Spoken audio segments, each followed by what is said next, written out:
ଜଣେ ଭଉଣୀ ପେଟରେ ଅଛି 8 ମାସ କି 9 ମାସ ଚାଲିଛି ସେ ଯାଉଛି ମୁଁ କହିଲି କୁଆଡ଼େ ଯାଉଛ ନାଇଁ ପ୍ରାର୍ଥନା କରିବା ପାଇଁ ସିଧା ଘରକୁ ଯା ଗ୍ୟାସ୍ ମଧ୍ୟ ପାଇ ପଡ଼ିଆ ଗ୍ୟାସ୍ ପୁଡ଼ିଆ ପକାଇଦେବେ ଜୁଆ ବାପା ସେ କ'ଣ କମେଣ୍ଟ କରିଥିଲେ ଆକୁ କିଏ ବକ୍ତା କଲା ଏ ବକ୍ତା नहीं ये डांसर बोली मेरा अच्छा फोन है नहीं है इसलिए दिखाई नहीं दे रहा है जितना दिखाई देगा देगा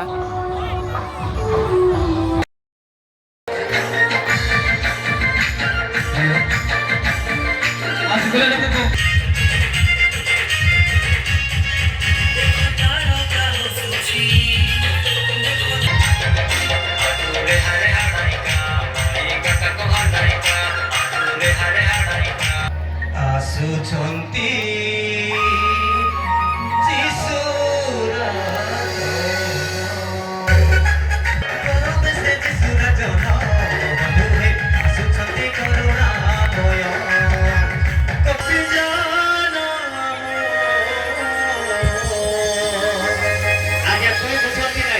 ଆମର କୋଇ ଗୀତ ଦେଖିକି ଶୁଣିକି ନାଚ ଦେଖିକି ଆଗେ ଆଗେ ନଚେଇବା ଆମେ ସମସ୍ତେ ହାଲେଲୁୟା ପ୍ରେଜ୍ ଦ ଲର୍ଡ ସମସ୍ତେ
ବୁଝୁ ନାହିଁ ବୋଲିକରି ମୋର ଆଗରେ କୁଇରେ କଥା ହବ ନାହିଁ ମୁଁ ବୁଝିପାରେ କୁଇ କହିବି ପାରେ କିନ୍ତୁ ସମ୍ପୂର୍ଣ୍ଣ ଭାବରେ କହିପାରେ ନାହିଁ ଦୁର୍ଭାଗ୍ୟ ଏ ମିଟିଂରେ ଆମେ 2 ଜଣ ବକ୍ତା ଅଛୁ ଆମମାନଙ୍କର ସଲମିନ ଥୋମାସ ଆଉ ମୁଁ ଆମେ 2 ଜଣ ଯାକ ଓଡ଼ିଆ ବକ୍ତା ଆମେ 2 ଜଣ ଯାକ କୁଇ ଜାଣିନୁ ସେଇଟା ଏକା ସବୁଠୁ ବଡ଼ ସମସ୍ୟା ଆଗାମୀ ସମୟରେ ଚେଷ୍ଟା କରିବେ ଜଣେ ଓଡ଼ିଆ ବକ୍ତା ଜଣେ କୁଇ ମଧ୍ୟ ସେଲଭିନ ଥୋମାସ ସେ ବି ଓଡ଼ିଆ ବକ୍ତା ସେ ଭୁବନେଶ୍ୱରରେ ରୁହନ୍ତି ଆଉ ମୁଁ ବି ଓଡ଼ିଆରେ ହିଁ ପ୍ରଚାର କରେ ସେଥିପାଇଁ କୁଇରେ ଆପଣମାନଙ୍କ ପାଖରେ ପ୍ରଚାର କରିପାରୁନାହୁଁ ଆମେ 2 ଜଣ ଯାକ ସେଥିପାଇଁ ଦୟାକରି ଆପଣମାନେ ଖରାପ ଭାବରେ କ୍ଷମା କରିବେ ଆଉ ଭାଇ ମୋତେ ନାଚିବା ପାଇଁ ଡାକିଲେ ଆଉ ଆମେ ଆଦିବାସୀ ଲୋକ ମୁଁ ବି ଆଦିବାସୀ ଲୋକ ଆଉ ଆଦିବାସୀ ଲୋକମାନଙ୍କ ରକ୍ତରେ ନୃତ୍ୟ ଅଛି ବାଜା ବାଜିଲେ ସେମାନେ ନାଚନ୍ତି ସାନ ପିଲାକୁ କାଖେଇଥିଲେ ମଧ୍ୟ ସେ କାନ୍ଧରେ ଥାଇକି ସେ ନାଚୁଥିବ ହାତ ଗୋଡ଼ ନ ଚାଲିଲେ ମଧ୍ୟ ମନ ନାଚୁଥାଏ କାରଣ ଆମେ ଆଦିବାସୀ ଲୋକ ଆମର ରକ୍ତରେ ନୃତ୍ୟ ଅଛି ଦୁଃଖ ଥିଲେ ଅଭାବ ଥିଲେ କଷ୍ଟ ସମସ୍ୟା ନିନ୍ଦା ଅପମାନ ଥିଲେ ମଧ୍ୟ ଆମେ ନାଚିପାରୁ ଆଉ ଆପଣମାନେ ଦୟାକରି ୟୁଟ୍ୟୁବରେ ଗୋଟେ ମେସେଜ ଦେଖିପାରିବେ ଯେ ଖ୍ରୀଷ୍ଟିଆନ ମାନେ ନାଚି ପାରିବେ ନା ନାହିଁ ୟୁଟ୍ୟୁବରେ ଗୋଟେ ମେସେଜ ଅଛି ଶୁଣିବେ ମୁଁ କାହିଁକି ନାଚିବା ପାଇଁ ଟିକେ ଅରାଜି ହେଉଥିଲି କାରଣ ଗତ ଥର ମୁଁ ଆସିଥିଲି ଦାରିଙ୍ଗବାଡ଼ିରେ ଗୋଟେ ଯୁବ ସମ୍ମିଳନୀରେ ସେଠି ନାଚିଲା ପରେ ଜଣେ ଲୋକ ୟୁଟ୍ୟୁବରେ ମୋର ମେସେଜଟା ବନେଇଲେ ସେଟା ମୋତେ ଦୁଃଖ ଲାଗିଲା ସେ ବି ଆମର କନ୍ଧମାଳର ଭାଇ ଏକା ମୋର ମନରେ ଦୁଃଖ ନାହିଁ କିନ୍ତୁ ମୋତେ ଫୋନ କରି କହିପାରିଥାନ୍ତେ ଯେ ଆଜ୍ଞା ବକ୍ତାମାନେ ନାଚିବା କଥା ନା ନାହିଁ ବୋଲି ସେ କ'ଣ କମେଣ୍ଟ କରିଥିଲେ ଆକୁ କିଏ ବକ୍ତା କଲା ଏ ବକ୍ତା ନାହିଁ ଏ ଡ୍ୟାନ୍ସର ବୋଲି ମୁଁ ଆପଣଙ୍କୁ ଡ୍ୟାନ୍ସର କଲା ଦୋଷୀ ରାମ ବାବୁ କି ଆମେ ଡିସ୍କସନ୍ ସାର୍ ନାଇଁ ତ ପ୍ରିୟ ଭାଇ ଭଉଣୀ ମାନେ ବକ୍ତା ମାନେ ମଧ୍ୟ ମଣିଷ ଅଛନ୍ତି ଆଉ ବକ୍ତା ମାନେ ମଧ୍ୟ ଆନନ୍ଦ କରିପାରିବେ ନୃତ୍ୟ କରିପାରିବେ ଯଦି ମୁଁ ଯାଇ ଭସାଣିରେ ନାଚିଥାନ୍ତି ବିସର୍ଜନରେ ଦଶହରାରେ ବାହାଘର ନାଚିଲେ ତୁମେ କମେଣ୍ଟ କଲେ ଚଳିବ ଯେ ବକ୍ତା ମାନେ ନାଚିବା କଥା ନାହିଁ ବୋଲି କିନ୍ତୁ ମିଟିଂରେ ସଭା ସମିତିରେ ପ୍ରଭୁଙ୍କ ଉପସ୍ଥିତିରେ ନାଚିବା ପାପ ନୁହେଁ ଭୁଲ ମଧ୍ୟ ନୁହେଁ ଯେତେବେଳେ ସେ ଭାଇ କମେଣ୍ଟ କଲେ ମତେ ମନ ଟିକେ ଦୁଃଖ ହେଲା ଆଉ ବିଶେଷ କରି ଆପଣ ମାନେ ଆମର ଫଟୋ ଛାଡ଼ିକରି ଯାହା ବି ଲେଖିଲେ 1000 ସଂଖ୍ୟାର ଲୋକ ଦେଖିଲେ ଯଦି କାହାର ୟୁଟ୍ୟୁବ ଭଲରେ ଚାଲୁ ନାହିଁ ମୋର ଫଟୋ ପକାଇ କରି ଗାଳି କରିଦିଅ ଆରାମରେ 50,000 ଲୋକ ଦେଖିଦେବେ ସେ କ'ଣ କମେଣ୍ଟ କରିଛନ୍ତି ଆକୁ କିଏ ବକ୍ତା କଲା ଏ ବକ୍ତା ନାହିଁ ଏ ଡ୍ୟାନ୍ସର ଦୁଃଖ ଲାଗିଲା ମଝିରେ ଜଣେ ଲୋକ 2ଟା ସ୍ତ୍ରୀ ରଖିଛି ମୋର ପ୍ରଚାର ତାଙ୍କୁ ବାଧିଗଲା ସେ କ'ଣ କହୁଛନ୍ତି ନିରଞ୍ଜନ ତୋରକୁ ଭୁଲ ପ୍ରଚାର କରି ଫସିଗଲେ ଦେଖିଲେ ଲୋକମାନେ ନିରଞ୍ଜନ ଆଜ୍ଞା କ'ଣ ଭୁଲ ପ୍ରଚାର କଲେ ବୋଲିକରି 60-70,000 ଲୋକ ଦେଖିଲେ ଦେଖିଲା ବେଳକୁ କ'ଣ ଲେଖା ହେଇଛି 2ଟା ସ୍ତ୍ରୀ ରଖିଛନ୍ତି ସେ ଆଉ ସେ କହୁଛନ୍ତି ମୁଁ ଠିକ କରିଛି ମୁଁ ନା ଜାଣି ନାହିଁ 2 ଜଣଙ୍କ ନାଁ ବି ଜାଣି ନାହିଁ କେବେ କଥା ବି ହେଇନାହିଁ କିନ୍ତୁ ଯେତେବେଳେ ଆମେ ଜଣଙ୍କ ବିଷୟରେ ଭୁଲ ମନ୍ତବ୍ୟ ଦେଉଛୁ ଆମେ ଯତ୍ନବାନ ହେବା ଦରକାର ଅଛି ପ୍ରଭୁ ଆପଣମାନଙ୍କୁ ଆଶୀର୍ବାଦ କରନ୍ତୁ ଆସନ୍ତା କାଲି ଆସିବା ସମସ୍ତେ ଆସିଲେ ତ କାଲି କି ଅଧଘଣ୍ଟା ପରେ କାଲି ନାଚ ଆଉ କୁଇ ଗାଡ଼ି ଓଡ଼ିଆ ଗାଡ଼ି ନାହିଁ ଓଡ଼ିଆ ଗାଡ଼ି ତ ଅଛି ଅଧା ଆମେ କୋଉ ଗାଡ଼ି ଚଢ଼ବା କୁଇ ଗାଡ଼ିରେ ଚଢ଼ବା ଆଉ ସମସ୍ତେ ଭଲ କରି ନାଚିବା ତାପରେ ଯେ ଭିଡ଼ିଓ ବନେଇ ଛାଡୁଛି ଛାଡୁ ଆଜିର ଜୀବନ କାଲିକୁ ନାହିଁ ପ୍ରଭୁଙ୍କ ପାଇଁ ଆନନ୍ଦ କରିବା ଦୁଃଖ ତ ଗଦା ଅଛି ସମସ୍ୟା ଅଛି ରୋଗ ଅଛି ତା ଭିତରେ ଟିକେ ନାଚି ଦେଇଥିବା କାଲିକି ବଞ୍ଚିଥିବ କି ନା କାହାକୁ ସତରେ ପ୍ରଭୁ ଆପଣମାନଙ୍କୁ ଆଶୀର୍ବାଦ କରନ୍ତୁ ଆମେ ପ୍ରସଙ୍ଗ ପଦ ପଢିବା ମସ୍ତ ଦୟାକରି ଖୋଲନ୍ତୁ ସିମ୍ଫୋନିୟ 2 ପର୍ବ 2 ପଦ ପଢିବା ପାଇଁ ସାହାଯ୍ୟ କରିବେ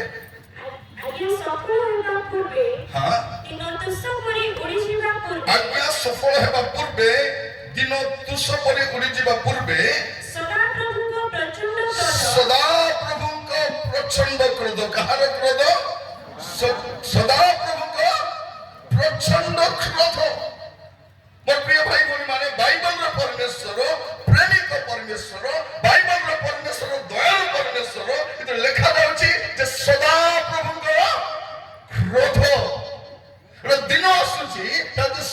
ମହାପ୍ରଭୁଙ୍କ କ୍ରୋଧର ଦିନ। ପ୍ରିୟ ଭାଇ ଭଉଣୀ ମାନେ, ଆମର ଲୋକମାନେ ସୁନାମୀକୁ ଦେଖିଛନ୍ତି, ଭୂମିକମ୍ପକୁ ଦେଖିଛନ୍ତି, କରୋନାକୁ ଦେଖିଛନ୍ତି, କିନ୍ତୁ ପ୍ରଭୁଙ୍କ କ୍ରୋଧକୁ ଦେଖି ନାହାନ୍ତି। ଆମେ କ୍ରୁଶରେ ପ୍ରଭୁଙ୍କର ପ୍ରେମକୁ ଦେଖିଛୁ। ମାନବ ଜାତିକୁ ପ୍ରଭୁ କେତେ ପ୍ରେମ କରନ୍ତି ତାହା ଆମେ କ୍ରୁଶରେ ଦେଖିଛୁ। କିନ୍ତୁ ଆଗାମୀ ସମୟରେ ଜଗତ ପ୍ରଭୁଙ୍କର କ୍ରୋଧକୁ ଦେଖିବ। ପ୍ରକାଶିତ ବାକ୍ୟ 6 ପର୍ବ ଯଦି ଦେଖିବେ ତାର 13 ପଦରୁ 17 ପଦ। ପ୍ରକାଶିତ ବାକ୍ୟ 6 ପର୍ବ 13 ପଦରୁ 17 ପଦ। ପ୍ରବଳ ବାୟୁର ଆଘାତରେ ଡିମ୍ବିରି ବୃକ୍ଷରୁ ଯେପରି ଅପକ ଫଳ ସବୁ ପତିତ ହୁଏ। ଡିମ୍ବରି ଗଛ ଦେଖିଛନ୍ତି? ଡିମ୍ବରି ଗଛ କଣ ବୋଲି କହିଲେ?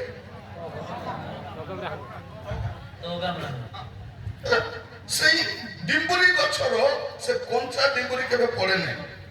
ପଡିବ କି? ପଡିବ ନାହିଁ। କିନ୍ତୁ ଏତେ ପବନ ଏତେ ଝଡ଼ ହେଲେ ଆମେ ଡିମ୍ବୁରି ପଡିବାଠୁ ଜାଣିବୁ ଯେ ବେଶୀ ପବନ ବେଶୀ ଝଡ଼ ହେଇଛି। ଡିମ୍ବୁରି ବୃକ୍ଷର ଅପକ୍ୱ ଫଳ ପଡିଲା ପରି ସେହିପରି ଆକାଶର ନକ୍ଷତ୍ର ସବୁ ଭାବି ଦେଖନ୍ତୁ, ଆକାଶର ଅସଂଖ୍ୟ ନକ୍ଷତ୍ର ଅଛି, ତାରା ଅଛି, ପୃଥିବୀରେ ପତିତ ହେଲେ ଆକାଶ ମଣ୍ଡଳ ଚର୍ମ ପୁସ୍ତକ ଗୁଡ଼ା ହେଲା ପରି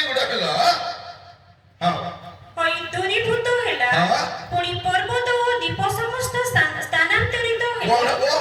ପର୍ବତ ସେ ଜାଗାରୁ ହଲିଯିବ।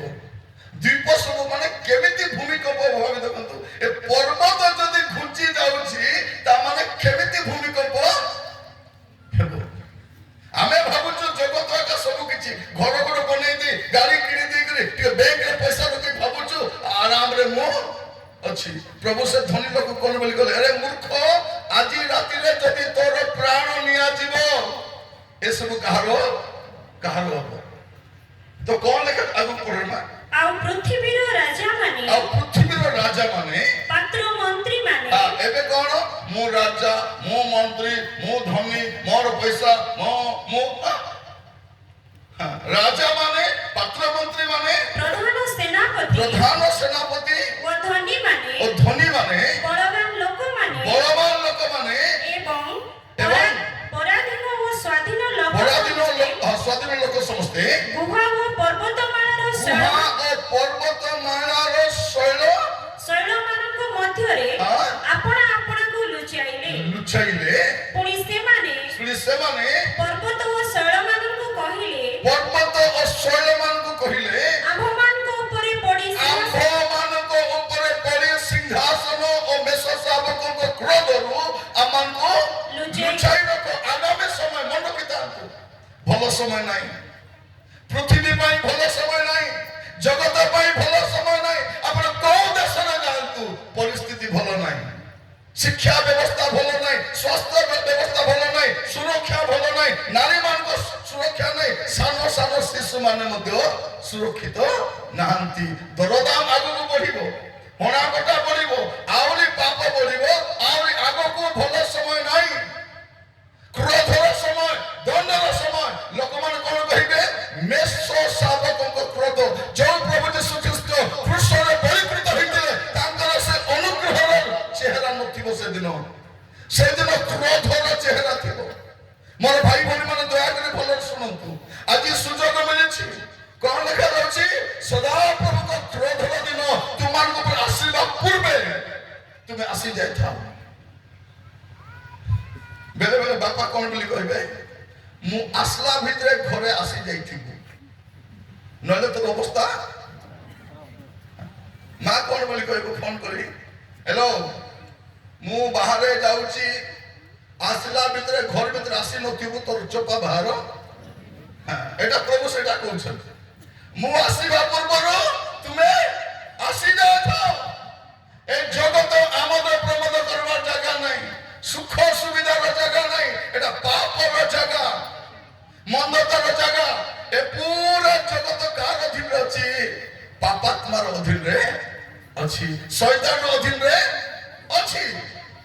ତ ଆଗକୁ କ୍ରୋଧର সময় এবে টিকে অনুগ্রহ মিলিছি, এবে টিকে দয়া মিলিছি। প্রভু যীশু খ্রিস্ট কাহিঁকি জগতକୁ ଆସିଲେ? লুক লিখিত সুসমাচার 4 পর্ব 19 পদ, লুক 4 পর্ব 19 পদ পড়লে জানিপারিবে।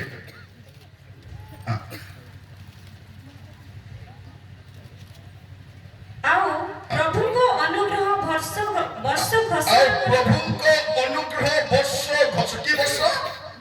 অনুগ্রহর বর্ষ। এবে কোন বর্ষ চালিছি? অনুগ্রহ বর্ষ চালিছি। আর প্রভুଙ୍କର অনুগ্রহ বর্ষ ঘোষণা করিବାକୁ সে মতে প্রেরণ করিଅଛନ୍ତି। ମୋର প্রিয় ভাই ভଉଣୀ ମାନେ ଏ ଅନୁଗ୍ରହ ସମୟ ଦିନ ସମାପ୍ତ ହେବାକୁ ଅଛି। ପ୍ରଭୁ ଯୀଶୁ ଖ୍ରୀଷ୍ଟ ଯୋଉ ଯେସାଇ ଭବିଷ୍ୟଦ୍ବକ୍ତାଙ୍କ ପୁସ୍ତକ 61 ପର୍ବ ତାର 1-2 ପଦ ଦେଖିବେ, ସେଠି ଦୁଇଟା ବିଷୟ ଲେଖା ଅଛି। এটা হচ্ছে গ্রাহ্য বর্ষ আর হচ্ছে প্রতিশোধর দিন। পড়িব ଟିକେ। ପ୍ରଭୁ ସଦା ପ୍ରଭୁଙ୍କର ଆତ୍ମା প্রভু সদা প্রভু আত্মা ମୋ ଠାରେ ଅଧିଷ୍ଠାନ କରନ୍ତି, ମୋ ଠାରେ ଅଧିଷ୍ଠାନ କରନ୍ତି। କାରଣ ନମ୍ର ଲୋକମାନଙ୍କ ନିକଟରେ ହଁ। ସୁସମାଚାର ପ୍ରଚାର କରିବା ନମ୍ର ପାଇଁ ଲୋକମାନଙ୍କ ନିକଟରେ ସୁସମାଚାର ପ୍ରଚାର କରିବା ପାଇଁ ସଦା ପ୍ରଭୁ ମୋତେ ଅଭିଷିକ୍ତ ସଦା କରିଅଛନ୍ତି। ପ୍ରଭୁ ମୋତେ ଅଭିଷିକ୍ତ କରିଅଛନ୍ତି। ସେ ଭଗ୍ନାନ୍ତକରଣ ଲୋକମାନଙ୍କର କ୍ଷତ ବାନ୍ଧିବାକୁ, ହଁ। ବନ୍ଦୀ ଲୋକମାନଙ୍କ ପ୍ରତି ମୁକ୍ତି ଓ କାରାବନ୍ଧ ଲୋକମାନଙ୍କ ପ୍ରତି କାରାଗାର ମୁକ୍ତ ହେବାର କଥା ପ୍ରଚାର କରିବାକୁ ହଁ। ସଦା ପ୍ରଭୁଙ୍କର ଗ୍ରାହ୍ୟ ବର୍ଷ হ্যাঁ, অনুগ্রহ বর্ষ মানে কোন? সদা প্রভুଙ୍କ গ্রাহ্য বর্ষ ଓ ଆମ୍ଭମାନଙ୍କ ପରମେଶ୍ୱରଙ୍କ ପ୍ରତିଶୋଧ ଆମ୍ଭମାନଙ୍କର ପରମେଶ୍ୱରଙ୍କର ପ୍ରତିଶୋଧର ଦିନ। ଘୋଷଣା କରିବାକୁ হ্যাঁ, কোন? ଗୋଟେ ହଉଛି ଗ୍ରାହ୍ୟ ବର୍ଷ, ଅନୁଗ୍ରହ ବର୍ଷ, ଆଉ ଗୋଟେ ହଉଛି ପ୍ରତିଶୋଧର ଦିନ। ମୋର ପ୍ରିୟ ଭାଇ ଭଉଣୀ ମାନେ, ଏବେ ପର୍ଯ୍ୟନ୍ତ ଅନୁଗ୍ରହ ଚାଲିଛି, ଏବେ ପର୍ଯ୍ୟନ୍ତ ଦୟା ଚାଲିଛି, ଏବେ ପର୍ଯ୍ୟନ୍ତ ପ୍ରଭୁ ସବୁ ସହି ଯାଉଛନ୍ତି। କାହିଁକି? ପୃଥିବୀରେ ମଣ୍ଡଳୀ ଅଛି, ପୃଥିବୀରେ ବିଶ୍ୱାସୀ ମାନେ ଅଛନ୍ତି। ସେଇଥିପାଇଁ ପୃଥିବୀ ଉପରକୁ ପ୍ରଭୁଙ୍କର ଦଣ୍ଡ, ପ୍ରଭୁଙ୍କର କ୍ଲେଶ ଆସିପାରୁନାହିଁ। ମୋର ବସିକି ମୁଁ ଭାବୁଥିଲି, ସକାଳରୁ 4ଟା ଯାଏ ଜଗିବା ପାଇଁ ପଡୁଛି ଗୋଟେ ମେସେଜ ଦେବା ପାଇଁ। ଏତେ ବଡ ଆୟୋଜନ କରିଛୁ, ସତ ନା ନାହିଁ? ଏତେ ବଡ ପେଣ୍ଡେଲ, ଆପଣମାନେ ଦୂର ଦୂରାନ୍ତରୁ ଆସିଛନ୍ତି, ଗାୟକ ଦଳ ଆସିଛନ୍ତି, ରୋଷେଇ ହଉଛି 1000 ଲୋକ ପାଇଁ। ବାକ୍ୟ କେତେ? ବାକ୍ୟ ନାହିଁ।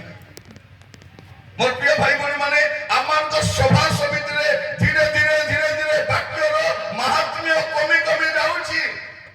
এইটা ସବୁଠାରୁ ବିଡ଼ମ୍ବନାର ବିଷୟ। ବର୍ଷକୁ ଥରେ ବାକ୍ୟ ଶୁଣିବୁ, ବକ୍ତାକୁ ଡାକିବୁ, କିନ୍ତୁ ବାକ୍ୟ ପାଇଁ ସମୟ ନଥିବ। କାଲିକି ମୋର ସକାଳେ ଅଛି, ଶୀଘ୍ର ଆସିବେ ସମସ୍ତେ, ଡେରି କରିବେନି ହେଲା। ଏମାନେ ଗୀତ ଗାଉଥାନ୍ତୁ, ବାଜା ବଜାଉଥାନ୍ତୁ, ମାଇକ୍ ଟାଣିବେ, ପ୍ରଚାର ଷ୍ଟାର୍ଟ। ଏଠି ମୁଁ ଆସୁଛି କାଲି ପ୍ରଚାର କରିଦେବେ, ମୋର ଦ୍ୱିତୀୟ କାମ ନାହିଁ। ମୋର ପ୍ରିୟ ଭାଇ ଭଉଣୀ ମାନେ, ମୁଁ କହିବା ପାଇଁ ଚାହେଁ, କାହିଁକି ପରମେଶ୍ୱରଙ୍କର ପ୍ରତିଶୋଧର ଦିନ ପାଖେଇ ଆସୁଛି, ପ୍ରଭୁଙ୍କର କ୍ରୋଧର ଦିନ ପାଖେଇ ଆସୁଛି। ଏବେ ଅନୁଗ୍ରହ ଚାଲିଛି। ଏ ଅନୁଗ୍ରହ କେତେବେଳେ ପର୍ଯ୍ୟନ୍ତ ଥିବ? ଯେତେବେଳେ ଯାଏ ଜଗତରେ ମଣ୍ଡଳୀ ଥିବ, ପ୍ରଭୁଙ୍କ ଲୋକମାନେ ଥିବେ। ନୋହଙ୍କର ଜାହାଜର ଦ୍ୱାର ବନ୍ଦ ହେଲା ମାନେ ଜଗତ ପାଇଁ ଅନୁଗ୍ରହ ବନ୍ଦ ହେଇଗଲା। ସଦମ ହମରାରୁ ଲୋଟ ବାହାରି ଗଲା ପରେ ଅଗ୍ନି ଗନ୍ଧକ ବୃଷ୍ଟି ହେବ। ଠିକ ସେହିପରି ଯେତେବେଳେ ମଣ୍ଡଳୀ ଏଇ ଜଗତରୁ ଚାଲିଯିବ, ଯେତେବେଳେ ମଣ୍ଡଳୀ ପୃଥିବୀ ପରିତ୍ୟାଗ କରିବ, ଯୋଉଦିନ ପୁରୀ ସତ୍ୟ ହେବା ସମୟରେ ଆମେ ମାନେ ମେଘମାଳ ଉନ୍ନୀତ ହେବୁ, ତା ପର ଅବସ୍ଥା ହ୍ୟୁମାନ ନଲେଜରେ, ମନୁଷ୍ୟର ବୁଦ୍ଧିରେ ଏବେ ଯାଏ ଉତ୍ପନ୍ନ ହେଇନି। ସେମିତି କଷ୍ଟ ଆସୁଛି। ମନେ ରଖିଥାନ୍ତୁ, ଆଗାମୀ ସମୟ ଏବେ ଜଗତର ଯେତେ ବିପତ୍ତି ଆସିଲେ ବି କମ ଆକା, ରୋଗ ଆସିଲେ ବି କମ ଆକା, ମହାମାରୀ ଆସିଲେ ବି କମ ଆକା, ସୁନାମି ମଧ୍ୟ କମ, କରୋନା ମଧ୍ୟ ବେଶୀ କ୍ଷତି କରିନାହିଁ। ଆଗାମୀ ସମୟ ଦେଖନ୍ତୁ, ଯଦି ବିଶ୍ୱାସୀ ମାନେ, ଖ୍ରୀଷ୍ଟ ବିଶ୍ୱାସୀ ମାନେ, ସାଧୁ ଭକ୍ତ ମାନେ ଏ ଜଗତ ପରିତ୍ୟାଗ କରି ଚାଲିଯିବେ, ତାପରେ ପରିସ୍ଥିତି ମନୁଷ୍ୟ ଚିନ୍ତା ବି କରିପାରିବ ନାହିଁ। ପଢିବେ ଦାନିଏଲ 12 ପର୍ବ ତାର ପ୍ରଥମ 2 ପଦ। ଦାନିଏଲ 12 ପର୍ବ ତାର ପ୍ରଥମ 2 ପଦ।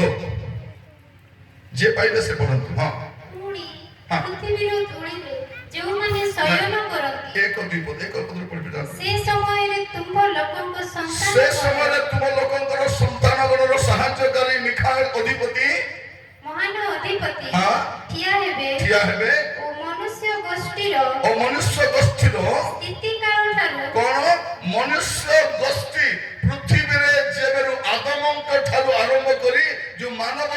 ଜଗତରେ ଅଛି ସେଇ ଦିନ ଠାରୁ ସେ ସମୟ ପର୍ଯ୍ୟନ୍ତ ହଁ ଯେଉଁ ପ୍ରକାର ସଙ୍କଟର କାଳ ଯେଉଁ ପ୍ରକାର ସଙ୍କଟ କାଳ କେବେ ହୋଇନାହିଁ କେବେ ହୋଇନାହିଁ ଏପରି ସଙ୍କଟର କାଳ ଉପସ୍ଥିତ ଏପରି ସଙ୍କଟର କାଳ ଉପସ୍ଥିତ ହେବ।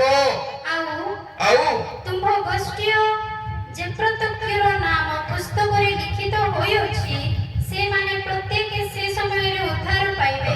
କଣ ଲେଖା ଯାଉଛି? ଯେଉଁମାନଙ୍କର ନାମ ସେ ପୁସ୍ତକରେ ଲେଖା ଯାଇଅଛି କେବଳ ସେମାନେ ଉଦ୍ଧାର ପାଇବେ, ସବୁ ଉଦ୍ଧାର ପାଇବେ ନାହିଁ। ଏଠି ଖ୍ରୀଷ୍ଟିଆନ ବୋଲି ବସିଛୁ, ସବୁ ଖ୍ରୀଷ୍ଟିଆନ, ସବୁ ବିଶ୍ୱାସୀ, କିନ୍ତୁ ସେ ପୁସ୍ତକରେ ନାମ ଲେଖା ହେଇଛି କି ନାହିଁ? ମନେ ରଖିଥାନ୍ତୁ, ସେଇ ପୁସ୍ତକରେ ମଦୁଆର ନାଁ ଲେଖା ହେଇନଥିବ, ସେଇ ପୁସ୍ତକରେ ବ୍ୟଭିଚାରର ନାମ ଲେଖା ହେଇନଥିବ, ସେଇ ପୁସ୍ତକରେ ଚୋରି କରିବା ଲୋକ ନାମ ଲେଖା ହେଇନଥିବ, ସେଇ ପୁସ୍ତକରେ ମିଛ କହିବା ଲୋକ ନାମ ଲେଖା ହେଇନଥିବ, ସେଇ ପୁସ୍ତକରେ ମୂର୍ତ୍ତି ପୂଜା କରିବା ଲୋକ ନାମ ଲେଖା ହେଇନଥିବ, ସେଇ ପୁସ୍ତକରେ କ୍ରୋଧୀ ମାନଙ୍କ ନାମ ଲେଖା ହେଇନଥିବ, ପରଚର୍ଚ୍ଚା କରିବା ଲୋକ ନାମ ଲେଖା ହେଇନଥିବ। ମୋର ପ୍ରିୟ ମାନେ ମନେ ରଖିଥାନ୍ତୁ, ଯେଉଁମାନଙ୍କର ନାମ ସେ ପୁସ୍ତକରେ ଲେଖା ଯାଇ ନାହିଁ ସେମାନେ ଛଡା ଯିବେ। ଯେଉଁମାନଙ୍କର ନାମ ସେ ପୁସ୍ତକ ଲେଖା ଯାଇଛି କେବଳ ସେମାନେ ହିଁ ସେଠି ଯାଇପାରିବେ। କ୍ରୋଧର ସମୟ ଆସୁଛି, ମନେ ରଖିଥାନ୍ତୁ। ପ୍ରଭୁଙ୍କର ପ୍ରତିଶୋଧ ଆସୁଛି, ଦଣ୍ଡ ଆସୁଛି, ମଣ୍ଡଳୀ ଅଛି ପାଇଁ ଜଗତ ଉପରକୁ ଦଣ୍ଡ ଆସିବାରୁ ମଣ୍ଡଳୀ ସବୁବେଳେ ଥିବ ନାହିଁ। ଏବେ 31 ବର୍ଷ, 32 ବର୍ଷ ପରେ 50 ବର୍ଷ ପରେ 100 ବର୍ଷ ନାଇଁ, ଆସନ୍ତା ବର୍ଷ ଥିବ କି ନାଇଁ ଜଣା ନାହିଁ। ମନେ ରଖିଥାନ୍ତୁ ଭାଇ ଭଉଣୀ ମାନେ, ଯୀଶୁଙ୍କର ଆଗମନ ଯଦି 5 ବର୍ଷ ବି ବିଳମ୍ବ ହେଲା ଏ ଜଗତରେ ଆପଣ ନର୍କର ଅନୁଭୂତି ପାଇବେ।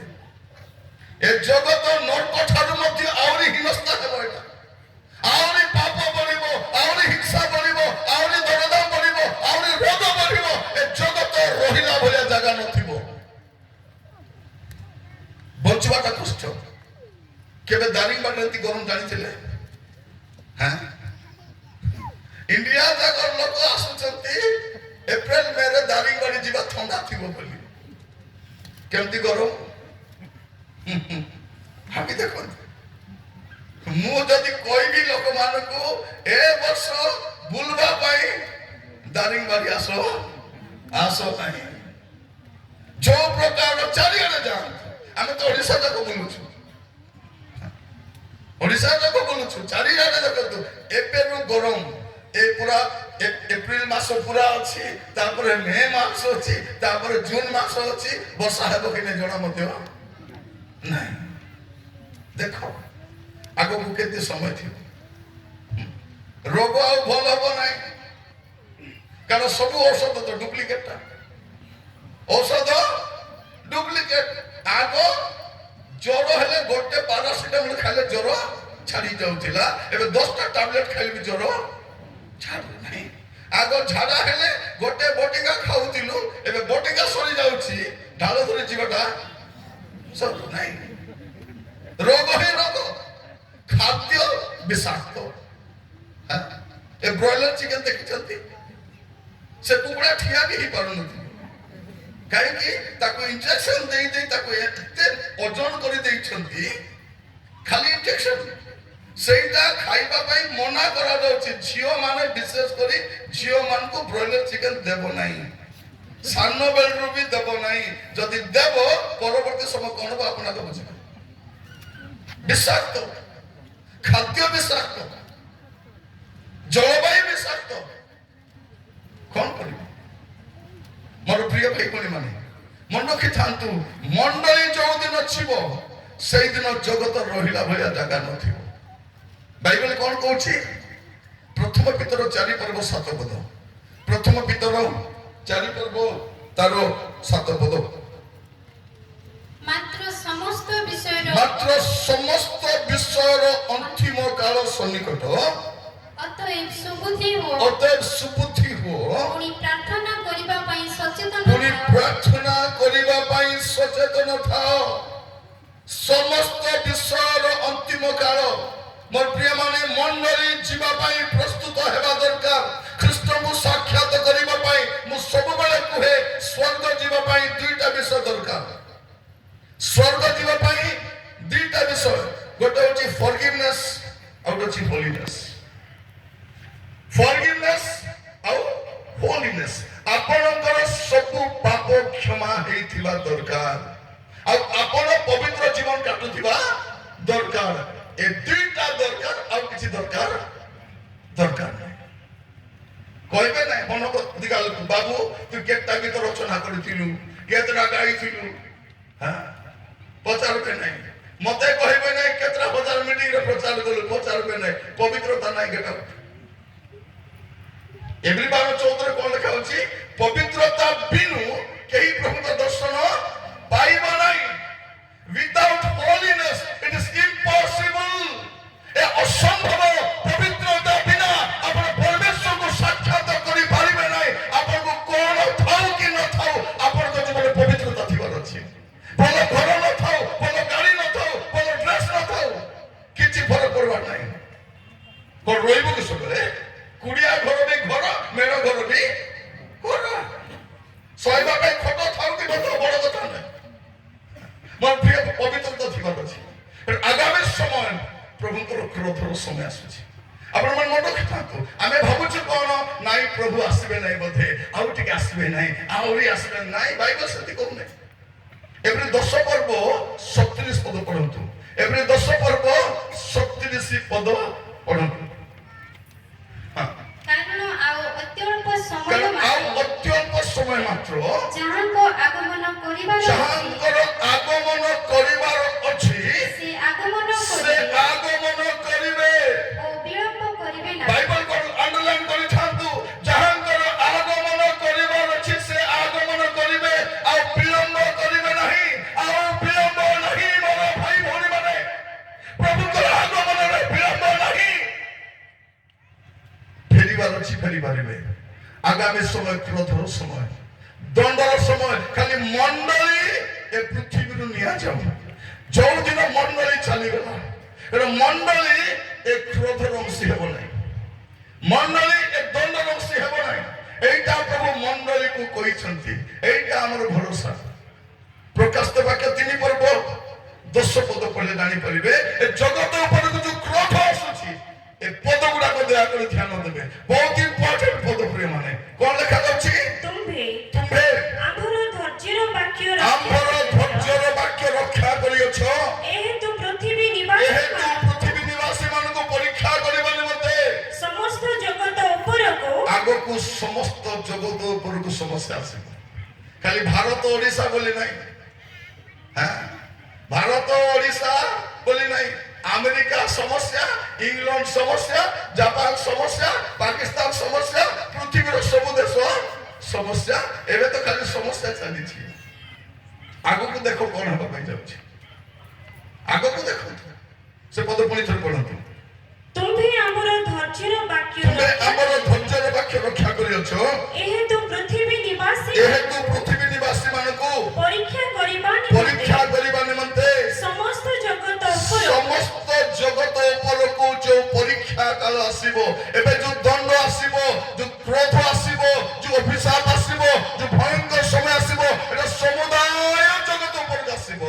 ଆମେ ସେଥିରୁ ତୁମକୁ ରକ୍ଷା କରିବ। Hallelujah, hallelujah. ମୋର ପ୍ରିୟ ଭାଇ ଭଉଣୀ ମାନେ, ମଣ୍ଡଳୀକୁ ଏଇଟା ପ୍ରଭୁଙ୍କର ପ୍ରତିଜ୍ଞା। ଜଗତ ଉପରକୁ ଯୋଉ କ୍ରୋଧ ଆସିବ, ଯୋଉ ଦଣ୍ଡ ଆସିବ, ଯୋଉ ଅଭିଶାପ ଆସିବ, ସେଇଠାରୁ ଆମେ ରକ୍ଷା ପାଇଯିବୁ। এইটা আমার ভরসা। আউরি কিছু ভরসা নাই। ভাল খাইবু, ভাল পিইবু, ভাল ভরসা আমার। কারণ জগতর ভরসা কিছু নাই, কিছু ভরসা নাই। এ চোর চন্ডাল মন্ত্রী মানে দেশের ভাল সময় আনবে। পার্লামেন্টে যাব অধারু অধিক মন্ত্রী না রেপ কেস, মর্ডার কেস, ডকায়েত কেস, এ মানে দেশকে ভাল করবে। কে বি ভাল চরিত্র নেই। 10-15টা ফোনটা ভাববে, বাকি সব ছেলে বদমাস, চরিত্রহীন, দুরাচারী মানুষ। ଏବେ ଯୋଉ ଏଫଷ୍ଟିନ୍ ଫାଇଲ୍ ଆସିଥିଲା ତ ଦେଖିଲା ପରେ ପିଲାମାନେ ଏ ମନ୍ତ୍ରୀ ମାନଙ୍କ ମୁହଁକୁ ଦେଖିବାକୁ ଇଚ୍ଛା ନାହିଁ। ଆମର ଭାରତ ଲୋକ ବି ଅଛନ୍ତି ସେଠି, ଆମେରିକା ରାଷ୍ଟ୍ରପତି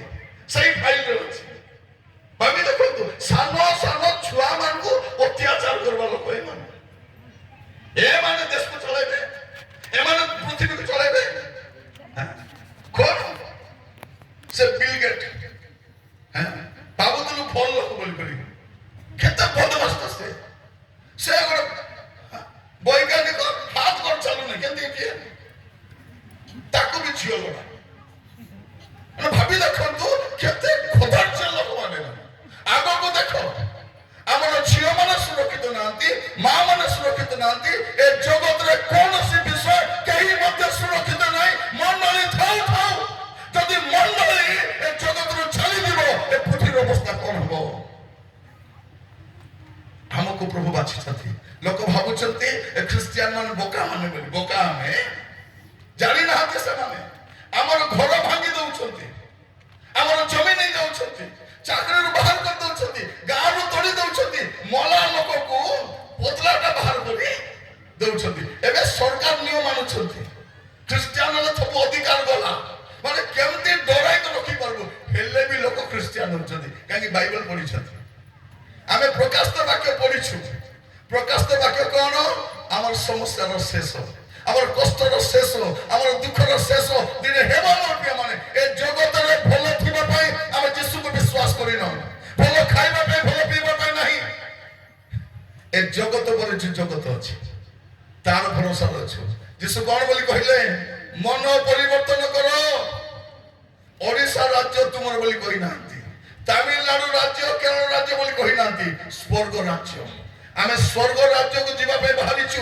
ଯୋଉଦିନ ମଣ୍ଡଳୀ ଏଠୁ ଚାଲିଯିବ ଲୋକମାନେ କଣ ଭାବୁଛନ୍ତି? ଏ ଖ୍ରୀଷ୍ଟିଆନ ମାନଙ୍କୁ ଏ ଦେଶରୁ ବାହାର କରିଦେବା। କୋଉଠୁ ବାହାର କରିଦେବେ? ଏ ଦେଶରୁ ଆମକୁ ବାହାର କରିଦେବେ। ବାଦେ ବା ତମେ ଆମକୁ ଦେଶରୁ ବାହାର କରିଦେବ। ଆଜି କୋଉ ଦିନ ଅଛି? ଆମ୍ବେଦକର ସେମାନେ ଭାବି ଦେଖନ୍ତୁ, এইটা ଆମକୁ ଦେଇଥିଲେ। କୋଉଟା? ଭାରତର ସମ୍ବିଧାନ। ମୋ ପାଖରେ ଦୁଇଟା ସମ୍ବିଧାନ ଥିବ। ଗୋଟେ ଅଛି ଦେଶର ସମ୍ବିଧାନ, ଗୋଟେ ସ୍ୱର୍ଗର ସମ୍ବିଧାନ। এইটা হচ্ছে আমার দেশের সংবিধান। এই সংবিধান মতে মাইক ধরবা ପାଇଁ সাহায্য করেছে। এই সংবিধান মতে প্রচার করার অধিকার দিয়েছে। এই সংবিধান আমার আদিবাসী মানুষকে মনীষ বলে বঞ্চবার অধিকার দিয়েছে। আমি ধন্য, আমি এ প্রকারক মানে সংবিধান প্রণেতা মানুষ আমি পাইছি। আম্বেদকর তাଙ୍କ পରି জ্ঞানী লোক, ତାଙ୍କ ପରି ବିଜ୍ଞ ଲୋକ, ତାଙ୍କ ପରି ଦେଶପ୍ରେମୀ ଲୋକମାନଙ୍କ ପାଇଁ ଚିନ୍ତା କରିବା ଲୋକ, ଦଳିତ ନିଷ୍ପେଷିତ ପାଇଁ ଚିନ୍ତା କରିବା ଲୋକ ହୁଏତ ଦୁନିଆରେ କିଏ ମିଳିବେ ନାହିଁ ଆମ୍ବେଦକରଙ୍କ ଭଳି। ମୋର ପ୍ରିୟ ଭାଇ ଭଉଣୀ ମାନେ, ତାଙ୍କର ଏବେ ଯଦି ପାର୍ଲାମେଣ୍ଟରେ ପଶିବେ ଯେତିକି ଲୋକ ପଢିଛନ୍ତି ସବୁର ଡିଗ୍ରୀକୁ ମିଶାଇଲେ ମଧ୍ୟ ଆମ୍ବେଦକରଙ୍କ ଡିଗ୍ରୀ ସମାନ ହେବ ନାହିଁ। ଯେଉଁମାନଙ୍କୁ ପାଠ ପଢିନାହାନ୍ତି, ଅପାଠ ମୂର୍ଖ ମାନେ, ସେମାନେ ଆମ୍ବେଦକରଙ୍କ ବିରୁଦ୍ଧରେ କଥା ହଉଛନ୍ତି। ଆମେ ଧନ୍ୟ, ଆମକୁ ଏ ପ୍ରକାରର ସମ୍ବିଧାନ ମିଳିଛି। ମୋର ପ୍ରିୟ ଭାଇ ଭଉଣୀ ମାନେ, ମୁଁ ବହୁତ ଭାଗ୍ୟବାନ ମନେ କରେ ଯେ ଭାରତରେ ଜନ୍ମଗ୍ରହଣ କରିଛି ଆଉ ଭାରତ ବର୍ଷରେ ଆମ୍ବେଦକର ଭଳିଆ ଜଣେ ଲୋକ ଥିଲେ ଯେ ଆମକୁ ଗୋଟେ ସମ୍ବିଧାନ ଆମକୁ ପ୍ରଦାନ କରିଛନ୍ତି। ମୋର ପ୍ରିୟ ଭାଇ ଭଉଣୀ ମାନେ ମନେ ରଖିଥାନ୍ତୁ, ଏ ଭାରତ କାହାର ଜାଗା? ଏ ଭାରତ ହଉଛି ଆଦିବାସୀ ମାନଙ୍କର ଦେଶ। ଭାରତ କାହାର ଦେଶ? ଆଦିବାସୀ। ଏ କନ୍ଧମାଳ କାହାର? ଆଦିବାସୀ। ଏବେ ଆମକୁ ଆଦିବାସୀ ବୋଲି କହୁନାହାନ୍ତି, କଣ ବୋଲି କହୁଛନ୍ତି? ବନବାସୀ। ବନବାସୀ ମାନେ କଣ? ଏମାନେ ବନରେ ବାସ କରୁଛନ୍ତି। ଆମକୁ ବନରୁ ବାହାର କରି ତାଙ୍କୁ ସେଥିପାଇଁ ପୋଲିସ ଲଗାଇ କରି, ଫୋର୍ସ ଲଗାଇ କରି ଗାଁରୁ ଲୋକମାନଙ୍କୁ ଆଦିବାସୀ ମାନଙ୍କୁ ବାହାର କରୁଛନ୍ତି। ପ୍ରିୟମାନେ, ଭାରତ ହଉଛି ଆଦିବାସୀ ମାନଙ୍କର। କିନ୍ତୁ ଆମର ଆଦିବାସୀ ମାନେ এটা জানি নাহাନ୍ତି। ତାଙ୍କର ପଛରେ ଖାଲି ଜେଣ୍ଡା ଧରି ଚେଞ୍ଜ କରି ବୁଲୁଛନ୍ତି, ଆଉ କିଛି ନାହିଁ। ମାନେ ଯୋଉ ଆମ୍ବେଦକର ଆମମାନଙ୍କୁ ସମ୍ବିଧାନ ଦେଇଛନ୍ତି ତାଙ୍କୁ ଅମାନ୍ୟ କରିବା କଥା ମଧ୍ୟ ଆମର ଆଦିବାସୀ ମାନେ କଥା ହଉଛନ୍ତି। ଏହା ଦୁର୍ଭାଗ୍ୟର ବିଷୟ। ପ୍ରିୟ ଭାଇ ଭଉଣୀ ମାନେ, ମୁଁ ଆପଣମାନଙ୍କୁ କହିବା ପାଇଁ ଚାହେଁ, ଆମେ ସୌଭାଗ୍ୟଶାଳୀ ଯେ ଆମକୁ ଏ ପ୍ରକାର ସମ୍ବିଧାନ ମିଳିଛି ଆଉ ସେ ସମ୍ବିଧାନ ମୋତେ ଅଧିକାର ଦେଇଛି ଭାରତରେ ଠିଆ ପ୍ରଚାର କରିବା ପାଇଁ। ଯେତେଦିନ ପର୍ଯ୍ୟନ୍ତ ସମ୍ବିଧାନ ଅନୁସାରେ ଦେଶ ଚାଲୁଥିବ କେହି ମଧ୍ୟ ଆମକୁ କିଛି କରିପାରିବ ନାହିଁ। ମୁଁ ଆପଣମାନଙ୍କୁ କହିବା ପାଇଁ ଚାହେଁ, ଅନେକ ଲୋକ କଣ ଭାବୁଛନ୍ତି ଯେ ଖ୍ରୀଷ୍ଟିଆନ ମାନଙ୍କୁ ଏ ଦେଶରୁ ବାହାର କରିଦେବା, ବାହାର କରିଦେବେ। ତାର ବାପାର ଦେଶରେ ଆମେ ଭଡ଼ାରେ ଅଛୁ କି? ଏଟା ବି ଆମର ଏକା ଦେଶ, କିନ୍ତୁ ଆମେ ସବୁବେଳେ ରହିବୁ ନାହିଁ। ଯୋଉଦିନ ତୁରୀ ବାଜିଯିବ ସେଇଦିନ ଆମେ ମେଘମାଳାକୁ ଚାଲିଯିବୁ। ତାପରେ ଏମାନଙ୍କ ଅବସ୍ଥା କଣ ହବ ଜାଣିନାହାନ୍ତି। ଯେତେଦିନ ଯାଏ ଖ୍ରୀଷ୍ଟିଆନ ମାନେ ଏ ପୃଥିବୀରେ ଅଛନ୍ତି ପୃଥିବୀ ସୁରକ୍ଷିତ। ଯେତେଦିନ ପର୍ଯ୍ୟନ୍ତ ଖ୍ରୀଷ୍ଟିଆନ ମାନେ ଭାରତରେ ଅଛନ୍ତି ଭାରତ ସୁରକ୍ଷିତ, ଏ ବିଶ୍ୱ ସୁରକ୍ଷିତ। ସବୁଦିନ ଖ୍ରୀଷ୍ଟିଆନ ଜଗତ ରହିବ ନାହିଁ। ତୁରୀ ଶବ୍ଦ ହେବ, ଆମେ ମେଘମାଳାକୁ ନୀତ ହେବୁ। ଏ କ୍ରୋଧର ପାତ୍ର ହେବା ପାଇଁ ପ୍ରଭୁ ଆମକୁ ନିରୂପଣ କରିନାହାନ୍ତି। ଯଦି ପଢିବେ ପ୍ରଥମ ଥେସଲୋନିକେ 5 ପର୍ବ 9 ପଦ, ପ୍ରଥମ ଥେସଲୋନିକେ ତେସଲୋନିକେ 5 ପର୍ବ 9 ପଦ। କାରଣ ଈଶ୍ୱର ଆମ୍ଭମାନଙ୍କୁ କାରଣ ଈଶ୍ୱର ଆମ୍ଭମାନଙ୍କୁ କ୍ରୋଧର ପାତ୍ର ହେବା ନିମନ୍ତେ କଣ ନିରୂପଣ ନ କରି କ୍ରୋଧର ପାତ୍ର ହେବା ନିମନ୍ତେ ନିରୂପଣ ନ କରି ବରଂ ଆମ୍ଭମାନଙ୍କୁ ପ୍ରଭୁ ଯୀଶୁ ଖ୍ରୀଷ୍ଟଙ୍କ ବରଂ ଦ୍ୱାରା ଆମ୍ଭମାନଙ୍କ ପ୍ରଭୁ ଯୀଶୁ ଖ୍ରୀଷ୍ଟଙ୍କ ଦ୍ୱାରା ପରିତ୍ରାଣ ପ୍ରାପ୍ତ ହେବା ନିମନ୍ତେ ନିରୂପଣ କରିଅଛନ୍ତି। କଣ ପାଇଁ ପରିତ୍ରାଣ, କଣ ପାଇଁ ନିରୂପଣ କରିଛନ୍ତି? ଯୀଶୁ ଆସିବେ ପୁଣି ଏଇ ଜଗତରୁ ଆମକୁ ପରିତ୍ରାଣ କରି ନେଇଯିବେ। ପ୍ରଥମ ଥର ଆସିଥିଲେ ପାପ ସକାଶେ, ପାପରୁ ପରିତ୍ରାଣ କରିବା ପାଇଁ ପ୍ରଥମ ଥର ଆସିଥିଲେ। ଏବେ ଆସୁଛନ୍ତି କଣ ପାଇଁ? ଏ ଜଗତରୁ ପରିତ୍ରାଣ କରି ନେଇଯିବା ପାଇଁ। ଆଉ ଜଗତ ରହିବ ନାହିଁ, ତୁରି ବାଜିବ। ମା ମାନେ ଶୁଣନ୍ତୁ, ତୁରି ବାଜିଲେ ମେଘମାଳକ ଆମେ ଯିବୁ। ସେଥିପାଇଁ ଆପଣମାନେ ଯୋଉଠି ବି ଥାନ୍ତୁ ପ୍ରଭୁରେ ଥାନ୍ତୁ। ହେଲା, ପାନ ପୁଡ଼ିଆ ମଦ ଗଞ୍ଜେଇ ଆଡେ ଯିବେନି। ପୁଅ ଝିଅ ମାନେ ମୋବାଇଲ ଧରି ରାତି ସାରା ଗପୁ ନଥିବେ। ଯଦି ଖରାପ ଭିଡିଓ ଦେଖୁଥିବେ ତୁରି ଶବ୍ଦ ହେଲେ ଯାଇପାରିବେ ନାହିଁ, ଯାଇପାରିବେ ନାହିଁ। ଚକ୍ଷୁ ସଫା ଥିବାର ଅଛି, ହୃଦୟ ସଫା ଥିବାର ଅଛି, ପାପର ରହିବେ ନାହିଁ। କୁଲି କରନ୍ତୁ, ମଜୁରୀ କରନ୍ତୁ, କିନ୍ତୁ ପ୍ରଭୁରେ ଥାନ୍ତୁ, ପ୍ରଭୁରେ ଥାନ୍ତୁ। କାହିଁକି ତୁରି ଶବ୍ଦ ହେବା କ୍ଷଣି ଆମକୁ ମେଘମାଳନିତ ହେବା ଅଛି। କାରଣ ପ୍ରଭୁ ଆମକୁ କ୍ରୋଧର ପାତ୍ର ହେବା ନିମନ୍ତେ ନିରୂପଣ କରିନାହାନ୍ତି। ସମୟ ଆସିବ ତୁରି ଶବ୍ଦ ହେବା କ୍ଷଣି ଆମେ ମେଘମାଳନିତ ହେବା। ଯଦି ପଢିବେ ମସ୍ତ ଖୋଲନ୍ତୁ ଆପଣମାନେ ଯେସାଇ 26 ପର୍ବ 19-20 ପଦ। ଯେସାଇ 26, 19 ଆଉ 20। ତୁମ୍ଭର ମୃତମାନେ ଜୀବିତ ହେବେ। କଣ ଲେଖାଯାଉଛି? ମୃତ ମାନେ ଜୀବିତ ହେବେ। ତୁମ୍ଭର ମୃତ ମାନେ ଜୀବିତ ହେବେ। ମୋହର ଶବ ସବୁ ଉଠିବେ। ମୋହର ଶବ ସବୁ ଉଠିବେ। ହେ ଧୂଳି ନିବାସୀ, ହେ ଧୂଳି ନିବାସୀ ମାନେ ତୁମ୍ଭେମାନେ ଉଠି ଗାନ କର। ତୁମେ ମାନେ ଉଠି ଗାନ କର। କାରଣ ତୁମ୍ଭର ଶିଶିର ତୃଣର ଶିଶିର କାରଣ ତୁଲ୍ୟ ତୁମର ଶିଶିର ତୃଣର ଶିଶିର ତୁଲ୍ୟ। ଓ ଭୂମି ମୃତମାନଙ୍କୁ ବାହାର ଏ କରିଦେବ। ଭୂମିରେ ଯେତେ ଲୋକ ଆମର ମରିଛନ୍ତି ନାହିଁ କି, ଭୂମି ମୃତ ମାନଙ୍କୁ ବାହାର କରିଦେବ। ହେ ମୋହର ଲୋକେ, ହେ ମୋର ଲୋକେ ଆସ, ଆସ, ତୁମ୍ଭର ଅନ୍ତରାଳୟରେ ପ୍ରବେଶ ତୁମର କରି ମନ୍ତ୍ରାଳୟରେ ପ୍ରବେଶ କର। ତୁମ୍ଭ ଚାରିଆଡ଼ ଦ୍ୱାର ରୁଦ୍ଧ ତୁମର କର। ଚାରିଆଡ ଦ୍ୱାର ରୁଦ୍ଧ କର। କ୍ରୋଧ ବହିଯିବା କ୍ରୋଧ ଯାଏ ବହିଯିବା ଯାଏ ଆପଣ ମାନଙ୍କୁ ଅଳ୍ପ ସମୟ ଲୁଚାଅ। ସେଇଟାକୁ କୁହାଯାଉଛି ରେପ୍ଚର ବୋଲିକରି। ମୋର ପ୍ରିୟ ଭାଇ ମାନେ, କ୍ରୋଧର ସମୟ ଆସୁଛି। ଆଗାମୀ ସମୟ କ୍ରୋଧର ସମୟ, ଦଣ୍ଡର ସମୟ ଆସୁଛି। କିନ୍ତୁ ତା ପୂର୍ବରୁ ତୁରି ଶବ୍ଦ ହେବ, ଆମେ ସେ ଗୁପ୍ତ ସ୍ଥାନକୁ ନିଆଯିବୁ। ସେଇଟା ହଉଛି ମେଘମାଳାକୁ ଯିବୁ। ଆମେ ସେଇଥିପାଇଁ ପ୍ରସ୍ତୁତ ହେଇଥାନ୍ତି।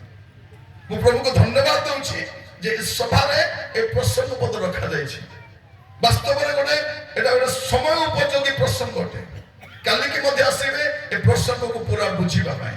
ମୁଁ ଆପଣମାନଙ୍କୁ କହିବା ପାଇଁ ଚାହେଁ ପ୍ରିୟ ଭାଇ ଭଉଣୀ ମାନେ, ପରମେଶ୍ୱର ଆମକୁ ସୁଯୋଗ ଦେଇଛନ୍ତି କଣ କରିବା ପାଇଁ? ଜୀବନ ସଜାଡ଼ିବା ପାଇଁ। କାରଣ ଆଗାମୀ ସମୟ କ୍ରୋଧର ସମୟ, ଦଣ୍ଡର ସମୟ। ଯଦି ବୁଝିବା ପାଇଁ ଚାହିଁବେ ସେ ସମୟ କେମିତି ଥିବ, ଆପଣ ସେ ସିଫୋନିୟ ପୁସ୍ତକ ଖୋଲନ୍ତୁ। 1 ପର୍ବ 14 ପଦ। ସିଫୋନିୟ 1 ପର୍ବ। ସଦାପ୍ରଭୁଙ୍କର ମହାଦିନ ନିକଟବର୍ତ୍ତୀ। ସଦାପ୍ରଭୁଙ୍କ ମହାଦିନ ନିକଟବର୍ତ୍ତୀ। ତାହା ଅର୍ଥାତ୍ ସଦାପ୍ରଭୁଙ୍କ ଦିନର ଶବ୍ଦ ନିକଟବର୍ତ୍ତୀ। କଣ ସଦାପ୍ରଭୁଙ୍କ ଦିନର ଶବ୍ଦ? ମୁଁ କାଲିକେ ଶବ୍ଦ ବିଷୟରେ କହିବି ଆପଣଙ୍କୁ। ଏ ସଦାପ୍ରଭୁଙ୍କ ଦିନର ଶବ୍ଦ କଣ ଆପଣ ଜାଣିପାରିବେ ଯେ ତାଙ୍କର ଆଗମନର ଶବ୍ଦ ଆମେ ବାରି ପାରୁଛୁ। ପ୍ରଭୁ ଯୀଶୁ ଖ୍ରୀଷ୍ଟ ବହୁତ ଦୂରରେ ନାହାନ୍ତି। ସେ ଶବ୍ଦ ଶୁଣା ଯାଉଅଛି, ସେ ଶବ୍ଦ, ସେ ପ୍ରତିଧ୍ୱନି ଆମେ ଜାଣିପାରୁଛୁ। ତାପରେ ଓ ଅତି ଶୀଘ୍ର ଆସୁଅଛନ୍ତି। ଅତି ଶୀଘ୍ର ଆସୁଛନ୍ତି। ବୀର ପୁରୁଷ ସେ ସ୍ଥାନରେ ଅତିଶୟ ରୋଦନ କରୁଅଛି। କିଏ କାନ୍ଦୁଛି? ବୀର ପୁରୁଷ ଯେ ଭାବୁଥିଲା ମୁଁ ବୀର, ସେ ବୀର ପୁରୁଷ ସେ ସ୍ଥାନ ଅତିଶୟ ରୋଦନ କରୁଅଛି। ଆପଣ 15 ପଦ ବି ପଢନ୍ତୁ। ସେହି ଦିନ କ୍ରୋଧର ଦିନ, ସେଇ ଦିନ କ୍ରୋଧର ଦିନ। ସଂକଟ ଓ କ୍ଲେଶର ଦିନ। କେମିତି ଦିନ? ସେଇ ଦିନ କ୍ରୋଧର ଦିନ, ଦୟାର ଦିନ ନୁହେଁ। ସେଇ ଦିନ କ୍ରୋଧର ଦିନ, ସଂକଟ ଓ କ୍ଲେଶର ଦିନ। ସଂକଟ କ୍ଲେଶ ଦିନ, ଉଜାଡ଼ ଓ ସର୍ବନାଶର ଦିନ, ଅନ୍ଧକାର ଓ ଘୋର ତିମିରର ଦିନ। ଏମିତି ଦିନ ଆସୁଛି। ଆଗକୁ ଭଲ ଦିନ ନାହିଁ। ଜଣେ ଆସି କଣ ବୋଲି କହିଲେ? अच्छे दिन आने वाले हैं। कि दिन? कार पाई आदानी रे अंबानी भाई आमे बोका भाबलू आमर पाई बन करी किंतु से सत्य कथा कहथिले अच्छे दिन आने वाले हैं क्योंकि यीशु मसीह आने वाले हैं प्रभु यीशु आसुछंती और सेटा आमर पाई अच्छा दिन और आगामी समय रे पृथ्वी रे लोक पाई अच्छा दिन नहीं हो जगत पाई अच्छा समय नहीं जगत पाई भलो समय नहीं केवल ख्रीष्ट विश्वासी मन मन की दांतु आमर पाई अच्छा दिन आसुची भलो समय आसुची कारण आम ख्रीष्ट को साक्षात करबा जाउछु जो दिन ख्रीष्ट को साक्षात करिबु हमर दुख सरिबो सेई दिन पर्यंत हमर दुख थिबो रोग थिबो कष्ट थिबो जदि को प्रचारक आपन को कहउचंती नाइ प्रभु को पाखरे आसले तम सब दुख दूर होई जिवो सब कष्ट चली जिवो अभाव दूर हेबो तबे आपन हसी दियंतु कारण से संभव नुहे जगत रे क्लेश थिबो समस्या थिबो रोग थिबो विपत्ति थिबो केबे न थिबो प्रकाश वाक्य 21 पर्व तर 3-4 पद ଆଉ ମୁଁ ସିଂହାସନ ମଧ୍ୟ ଆଉ ମୁଁ ସିଂହାସନ ମଧ୍ୟ ଏମା ଶବ୍ଦ କହିବା ଶୁଣିଲି ଦେଖ ମନୁଷ୍ୟ ମାନଙ୍କ ମଧ୍ୟରେ ଈଶ୍ୱରଙ୍କ ବାସସ୍ଥାନ ଅଛି ସେ ସେମାନଙ୍କ ସହିତ ବାସ କରିବେ ଆଉ ସେମାନେ ତାହାଙ୍କର ଲୋକ ହେବେ ପୁଣି ଈଶ୍ୱର ସ୍ୱୟଂ ସେମାନଙ୍କ ସଙ୍ଗରେ ରହିବେ ସେମାନଙ୍କ ଚକ୍ଷୁରୁ ସମସ୍ତ ଅସୁଜଳ ପୋଛି ଦେବେ ମୃତ୍ୟୁ ଆଉ ଘଟିବ ନାହିଁ ଶୋକ କି କ୍ରନ୍ଦନ କି ବ୍ୟଥା ଆଉ ହେବ ନାହିଁ ପୂର୍ବ ବିଷୟ ସବୁ ଲୋପ ପାଇବ ସେଦିନ ଲୋପ ପାଇବ ସେଇଦିନ ପର୍ଯ୍ୟନ୍ତ କଷ୍ଟ ଥିବ ଆମେ ଅପେକ୍ଷା କରିଛୁ କଣ ପ୍ରଭୁ ଯୀଶୁ କେବେ ଆସିବେ ଯେବେ ସେ ଆସିବେ ଆମର କ୍ଲେଶ ସରିଯିବ ଆମର ଦୁଃଖ ସରିଯିବ ଆମର ସମସ୍ୟା ସରିଯିବ ଆମର ବେଦନା ବି ସରିଯିବ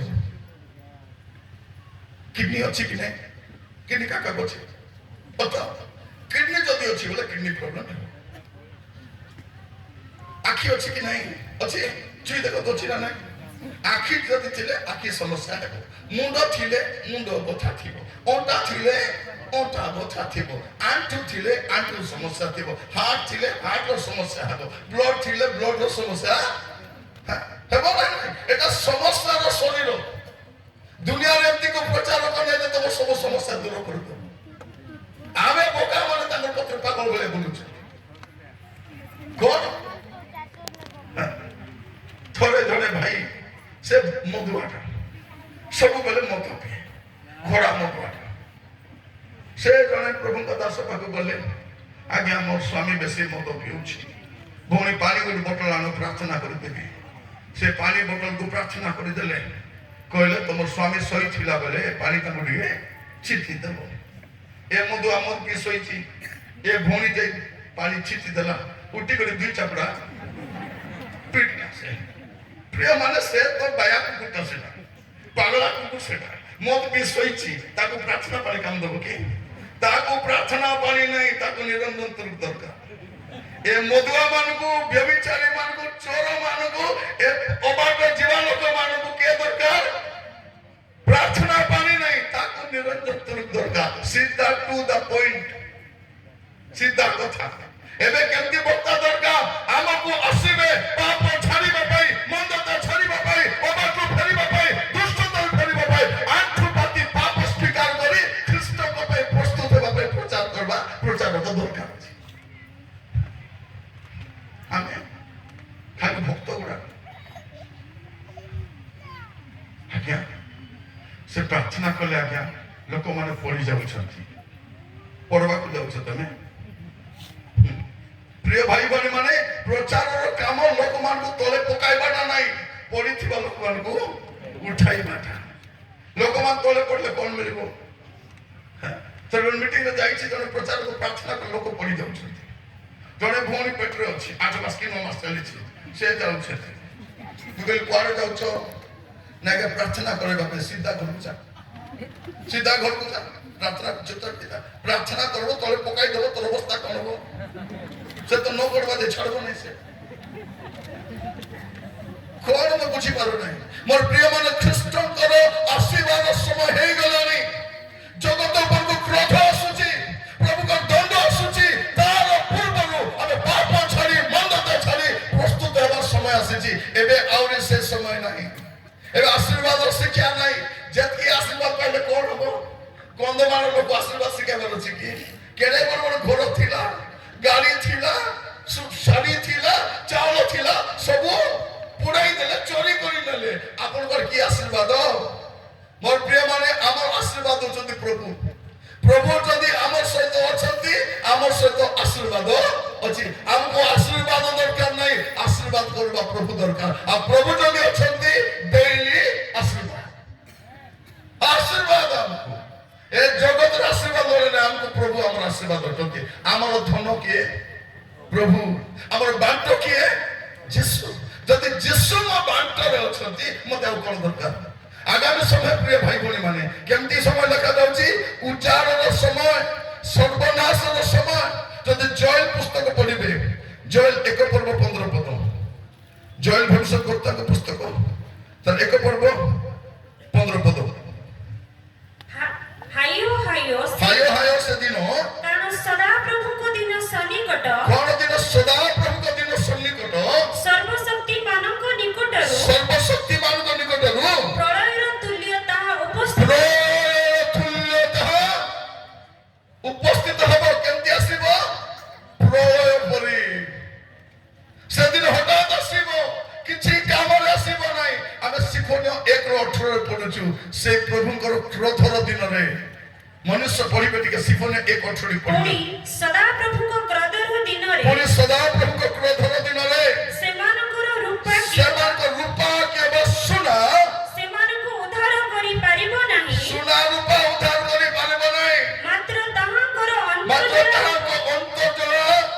ଅନ୍ତର୍ଜଳ ରୂପ ଅଗ୍ନିରେ ସମୁଦାୟ ଦେଶ ଗ୍ରାସିତ ହେବ କାରଣ ସେ ଦେଶ ନିବାସୀ ସମସ୍ତଙ୍କୁ ନିଃଶେଷ କରିବେ ହଁ ଭୟାନକ ରୂପେ ନିଃଶେଷ କରିବେ ନିଃଶେଷ କରିବେ ମୋର ପ୍ରିୟ ଭାଇ ଭଉଣୀ ମାନେ ଆଗାମୀ ସମୟ କ୍ରୋଧର ସମୟ କିନ୍ତୁ ମଣ୍ଡଳୀ ପାଇଁ କ୍ରୋଧର ସମୟ ନାହିଁ ବିଶ୍ୱାସୀ ପାଇଁ କ୍ରୋଧର ସମୟ ନାହିଁ ବାଇବଲର ପ୍ରଭୁ ପ୍ରତିଜ୍ଞା କରିଛନ୍ତି ଏ ଜଗତ ଉପରକୁ କ୍ଲେଶ ଆସିବା ପୂର୍ବରୁ ଆମେ ଏଠୁ ଚାଲି ଯାଇଥିବା ଆମେ ଖାଲି ପ୍ରସ୍ତୁତ ରହିବା ଦରକାର ପାପରେ ରୁହନ୍ତୁ ନାହିଁ ମନ୍ଦତା ରୁହନ୍ତୁ ନାହିଁ ଆଜି ସୁଯୋଗ ଅଛି ପ୍ରିୟ ଭାଇ ଭଉଣୀ ମାନେ ବେଶୀ ନାହିଁ 10 ମିନିଟ ବସିବେ 10 ମିନିଟରେ ମେସେଜ ସାରୁଛି ଉଠା ବସା ହେବେ ନାହିଁ 10 ମିନିଟ ଗଲେ କେତେ ଯିବେ ଘରକୁ ତ ଯିବେ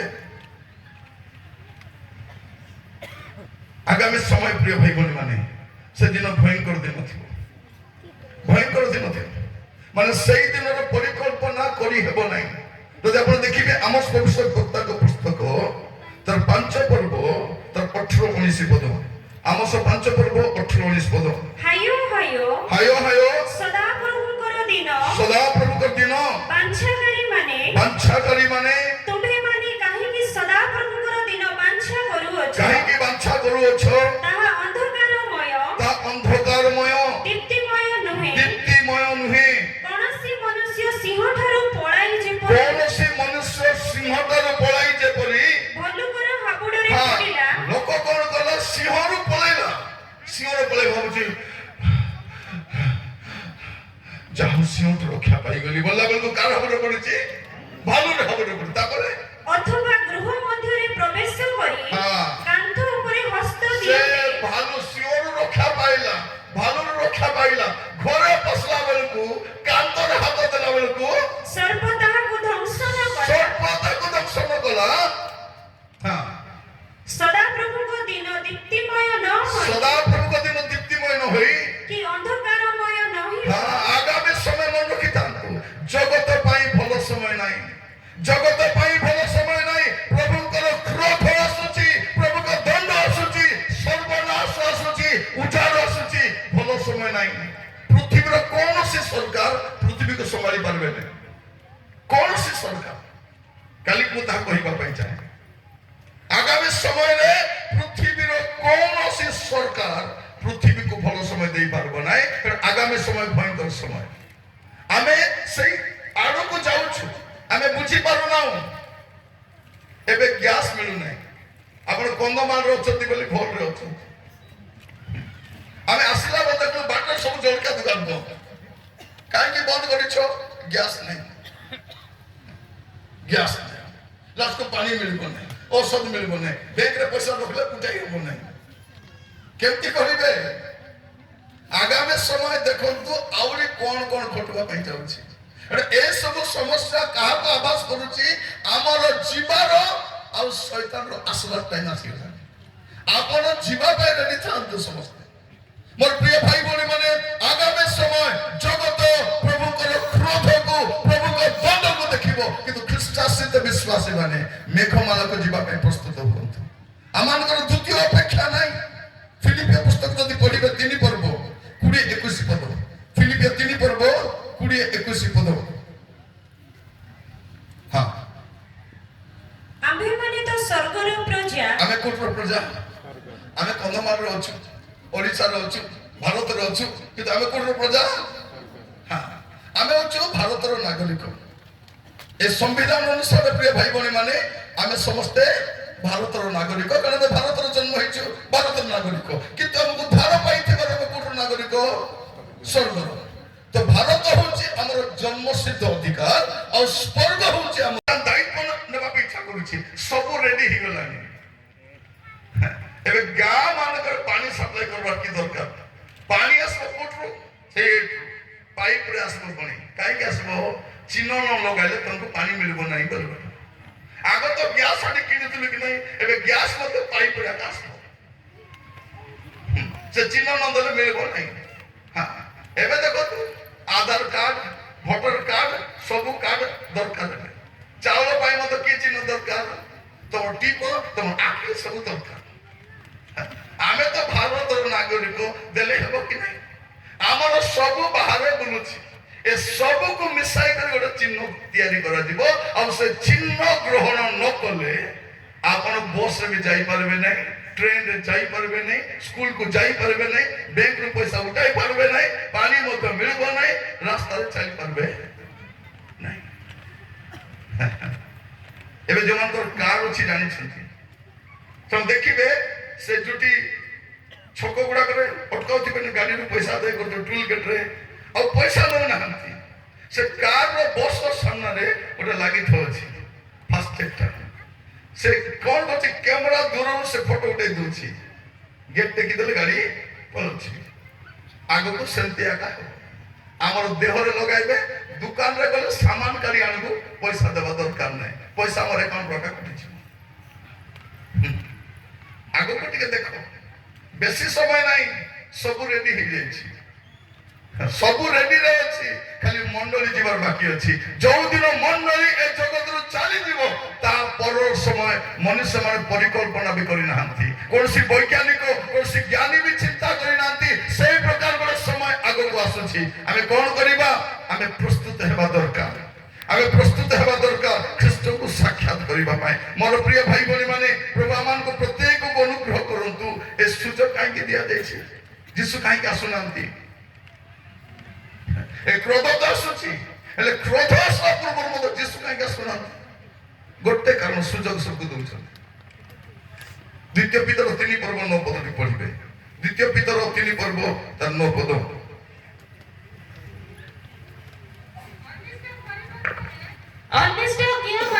ନାଇଁ, ଦ୍ୱିତୀୟ ପିତର 3 ବିଳମ୍ବ ବୋଲି ଯେପରି କେତେକ ବିଳମ୍ବ ବୋଲି ଯେପରି କେତେକ ଭାବନ୍ତି, ପ୍ରଭୁ ଆପଣା ପ୍ରତିଜ୍ଞା ବିଷୟରେ ସେପରି ବିଳମ୍ବ କରନ୍ତି ନାହିଁ।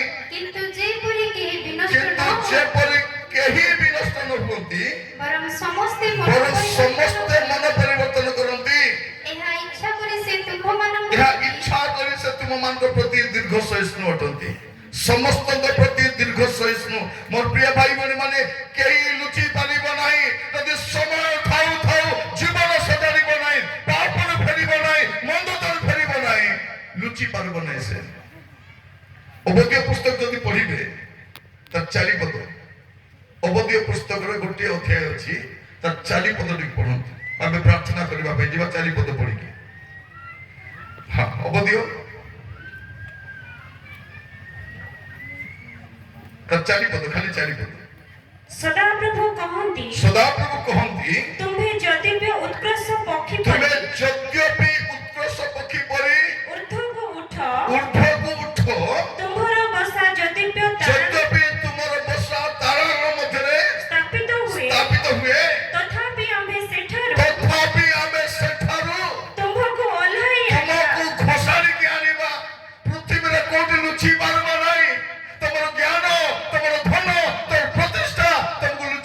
না। আমি গাউଥିଲି পুরা পর্বত কন্দরে লুচিলে যাই লুচাই সে তোতে পারিব নাহি প্রভু যিশু চরণে অর্পিত দেব। মোর ভাই ভଉଣୀ মানে আগামী সময় ভয়ঙ্কর সময় যদি জীবন ঠিক নাই এবে ঠিক করি পারিবে, পাপରୁ ফেরি পারিবে। কারণ ক্রোধর সময় আসুছি, প্রভুଙ୍କ দଣ୍ଡର সময় আসুছি। যদি কୌଣସି ପାପରେ লিপ্ত অছ মোর ঝিଅ মানে মোর কথা ভুল করে শুনি, আমি ভুল কাম করে বাপা মাকে ঠকি পারিবা। মোবাইলে 4টা পাসওয়ার্ড দেই ভাবুছি মোর তো চতুর কে নাই। আমার পিলা মানে দুনিয়া মেসেজ করে ভাবুଛନ୍ତି মতে কে জানি নাহাନ୍ତି। স্বামী থাউ তো স্ত্রী থাউ তো নারে নারে হউଛୁ, গাঁরে মদ পিউনু, বাহারে গলে মদ পিউଛୁ, পুড়িয়া গাঁরে খাউনু, সিଆଡେ গলে পুড়িয়া পকাই দিবে। জুয়া বাবা কি বাবা পুড়িয়া পকাই জুয়া বাবা কোন? মোর প্রিয় ভাই ভଉଣୀ মানে এবে আমি ভাবুଛୁ কিছু হব নাই। এ সবুর হিসাব হব, পাপ সহিত জগতরে রহিব, পাপ করে পৃথিবীরে রহিব, পাপ করে মন্ডলে রহিব, পাপ করে স্বর্গକୁ যাই হব নাই। প্রভুଙ୍କର ক্রোধর দিন আসিবা পূର୍ବରୁ মনକୁ পরিবর্তন করন্তু। তুরি বাজিলে মেঘমালাକୁ নিতে হবে। আগুক আর কিছু বাকি নাই, তাহলে তুরি বাজিবার আগে বাকি আছে। যদি আপনারা দেখিবেন পদ পড়ি প্রার্থনা করিবা। প্রথম করন্থীয় 15 পর্ব তার 52 পদରୁ পড়ি পড়ি ଯିବା। প্রথম করন্থীয় 15 পর্ব 52 পদରୁ। হ্যাঁ কিন্তু হ্যাঁ এক মুহূর্তরে কোন লেখা আছে? কিন্তু এক মুহূর্তরে চক্ষুর পলকরে ଶେଷ ତୁରି বাস ଧୁଣ୍ଡିରେ ସେତିକି ଆଗା। ଚକ୍ଷୁର ପଲକରେ ଶେଷ ତୁରି ଧ୍ୱନିରେ ଆମ୍ଭେମାନେ ସମସ୍ତେ ଆମ୍ଭେମାନେ ସମସ୍ତେ ପରିବର୍ତ୍ତିତ ହେବା। ପରିବର୍ତ୍ତିତ ହେବା। କାରଣ ତୁରି ବାଜିବ, କାରଣ ତୁରି ବାଜିବ, ଆଉ ମୃତମାନେ ଅକ୍ଷୟ ହୋଇ ମୃତମାନେ ଅକ୍ଷୟରେ ଉତ୍ଥିତ ହେବେ, ପୁଣି ଆମ୍ଭେମାନେ ପୁଣି ପରିବର୍ତ୍ତିତ ହେବା। ଆମ୍ଭେମାନେ ବାସ ସେତିକି। ତୁରି ବାଜିବାର ବାକି ଅଛି, ଆଉ କିଛି ବାକି ନାହିଁ ଭାଇ ଭଉଣୀ ମାନେ, ଆହୁରି କିଛି ବାକି ନାହିଁ। ମତେ ଆହୁରି କିଛି ଇଚ୍ଛା ବି ନାହିଁ। ତୁରି କେବେ ବାଜିଲେ ପ୍ରଭୁ ପଳେଇ ଆସ, ପଳେଇ ଆସ। প্রচার করুଛୁ, ଲୋକମାନେ ଗାଳି କରୁଛନ୍ତି। ଆକୁ ଡାକ ନାହିଁ, ଏ ବେଶୀ ଗାଳି କରୁଛି, ହେଲେ କାହାକୁ ଡାକବ? ଏ ଜିଲାପି ବଟା କରିବା ଲୋକ ଡାକ। ଲୋକ କଣ କରୁଛ? ଆଜ୍ଞା ବକ୍ତା ପଇସା ଆମେ ଦେବୁ, ଆଜ୍ଞା ବକ୍ତାର ଖର୍ଚ୍ଚ ଆମେ, ବାକି ଲୋକ ଏବେ ନାହିଁ ତାକୁ ଡାକବା ଦବରେ। କାହାକୁ ଡାକବା? ଆରେ କାହାକୁ ଡାକବା? ଆକୁ ଡାକବା। ଅପେକ୍ଷା କରନ୍ତୁ, ସମୟ ଆସୁଛି। ତୁରି ବାଜିଲା ପରେ କିଛି କରି ହେବ ନାହିଁ।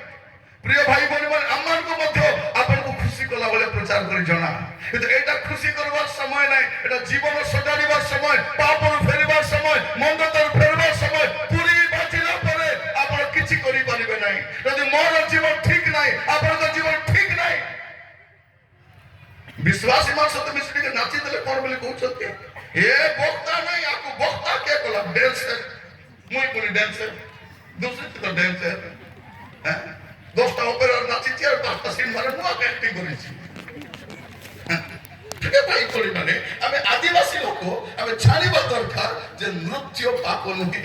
আগত মদ পিক নাচুଥିଲୁ, গজেই খাই নাচুଥିଲୁ, ଅଲଗା ବିଷୟ। ଦଣ୍ଡରେ ନାଚବାଟା ଅଲଗା ନାଚ, এটা ଦଣ୍ଡ ନୃତ୍ୟ ନୁହେଁ। এটা ପ୍ରଭୁଙ୍କର ଲୋକମାନେ ରାଜା ଦାଉଦ ଡ୍ୟାନ୍ସର କି ଡ୍ୟାନ୍ସର, ମରିୟମ ଡ୍ୟାନ୍ସର। ଆପଣ ଦେଖିବେ ପ୍ରଭୁଙ୍କ ଲୋକମାନେ ପ୍ରଭୁଙ୍କ ସାନ୍ନିଧ୍ୟରେ ଆସୁଥିଲେ, ନୃତ୍ୟ କରୁଥିଲେ। ଆମେ ବାଇବଲରେ ବାରମ୍ବାର ଦେଖିଲେ, ବାଇବଲ ପଢନ୍ତୁ, ପ୍ରଭୁମାନଙ୍କୁ ଅନୁଗ୍ରହ କରନ୍ତୁ। ଆଜି ବସିଲା ବେଳକୁ ଆମେ ଚିନ୍ତା କରିବା, ବାରମ୍ବାର ମୁଁ ଆସେ ନାହିଁ, ମତେ ବି ସୁଯୋଗ ନାହିଁ ବାରମ୍ବାର ଆସିବା ପାଇଁ। କାହା ଭା ମିଟିଂରେ ଆସି ହେଉଛି, ଆସିଲା ବେଳକୁ ମୋର ଗୋଟେ କାମ, ସତର୍କ ହୁଅନ୍ତୁ, ପାପରୁ ଫେରି ଆସନ୍ତୁ, ମନ୍ଦରେ ଫେରି ଆସନ୍ତୁ, ଅବାଟରୁ ଫେରି ଆସନ୍ତୁ। ଆଗକୁ ଭଲ ସମୟ ନାହିଁ। ତୁରି ଯଦି ବାଜିଗଲା, ক্রোধর সময় আরম্ভ হয়ে গেল। মানে আমার এই জগতের বাহারি গলা পরে জগত উপরକୁ ক্রোধ ହିଁ ক্রোধ আসিব, দণ্ড ହିଁ দণ্ড আসিব। তার সমাধান কাହା ପାଖରେ ନଥିବ। ଏ ଜାଗାରେ ଠିଆ ହେବା, ସମସ୍ତେ ପ୍ରାର୍ଥନା କରିବା, ଅସମାପ୍ତ କରିବା। ସମସ୍ତେ ଆପଣ ଆପଣ ସ୍ଥାନ ଠିଆ ହେବା। ମୋହନଙ୍କ ପାଇଁ ବନ୍ଦତ କରିବି। ଗୋଟେ ପଦ ଗୀତ ବୋଲିବ, ଅନୁତାପର ଗୀତ, ଦୁଇ ଗୀତ ବୋଲିବେ, କେବଳ ଗୋଟିଏ ପଦ ଗୀତ ବୋଲିବେ। ସମସ୍ତେ ଚଲାବୁଲା ହେବା ନାହିଁ। ଯେ ଯୋଉଠି ଅଛୁ ଆପଣ ଠିଆ ହୁଅନ୍ତୁ, ଆପଣ ସ୍ଥାନରେ ଠିଆ ହେବା, ପ୍ରାର୍ଥନା କରିବା। ଆମର ଜୀବନ ଯଦି ଭଲ ନାହିଁ, ଆମେ ଭଲ ଥିଲା ପରେ ଅଭିନୟ କରିବା ନାହିଁ, ଆମେ ଛଳନା କରିବା ନାହିଁ, ଉପର ଦେଖାଣିଆ ଜୀବନ କାଟିବା ନାହିଁ।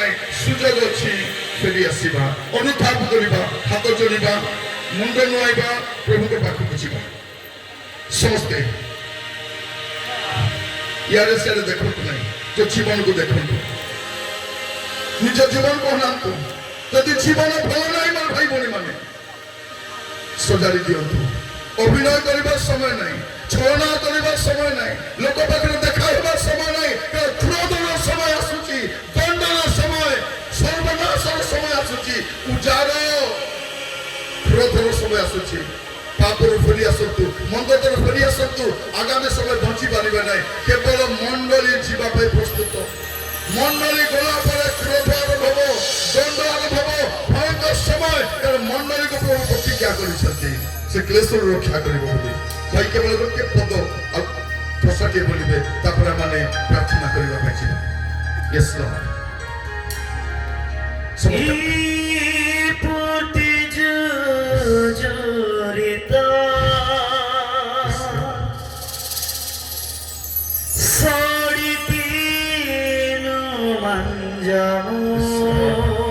ସମସ୍ତେ ହାତ ଯୋଡ଼ି ପ୍ରାର୍ଥନା କରନ୍ତୁ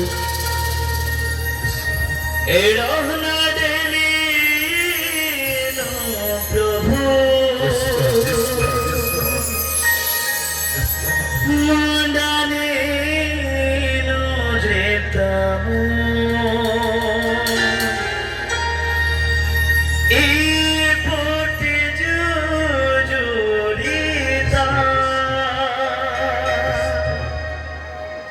ସଡ଼ିଟି ମାକେ ମଞ୍ଜାମୁ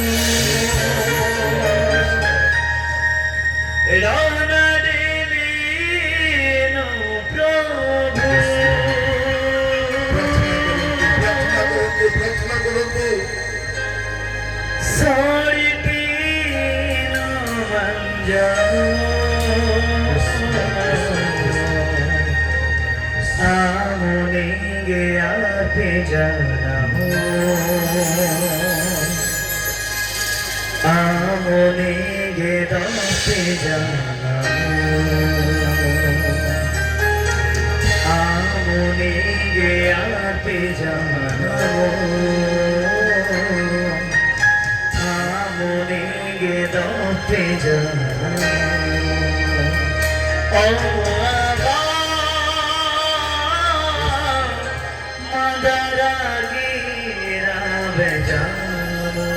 ହାତ ଦୁଇଟି ସ୍ପର୍ବାରକୁ ଉଠେଇବା ସମସ୍ତେ ହାତ ସ୍ପର୍ବାରକୁ ଉଠେଇବା ସମସ୍ତଙ୍କ ହାତ ସ୍ପର୍ବାରକୁ ଉଠେଇବା ଆଉ ସମର୍ପିତ ହୋଇଯିବା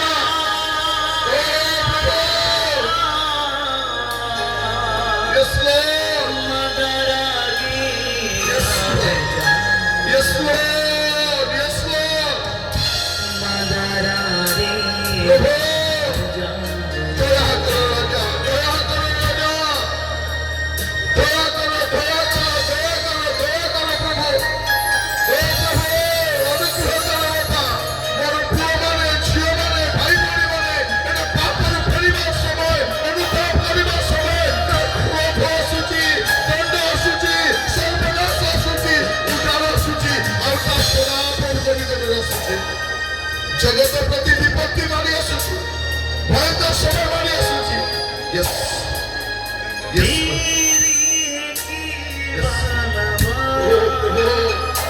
ଓ ରାଜା ୟେସ୍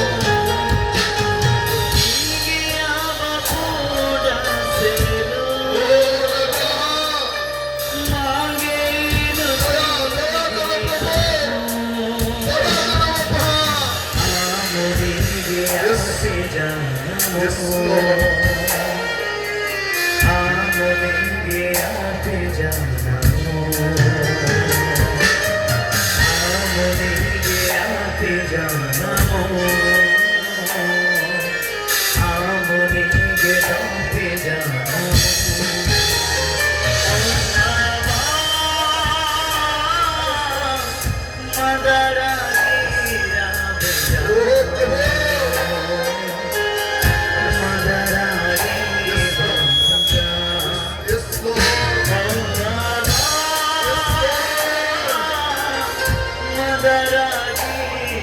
হবে না Yes, Lord. Yes, Lord.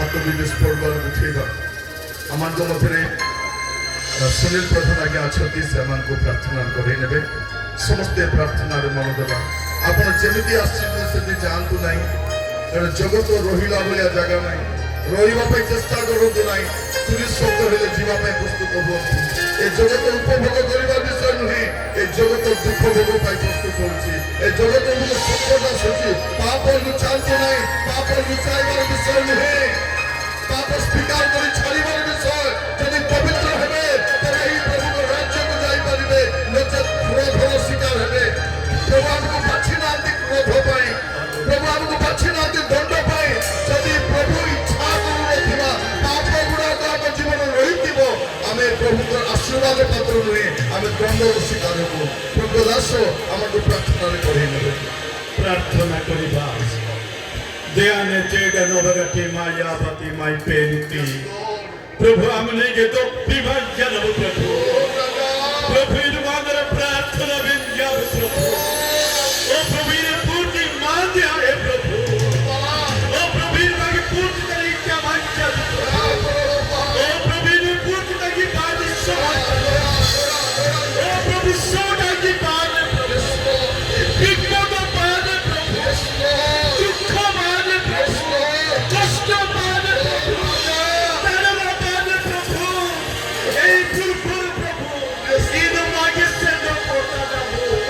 प्रभु दुख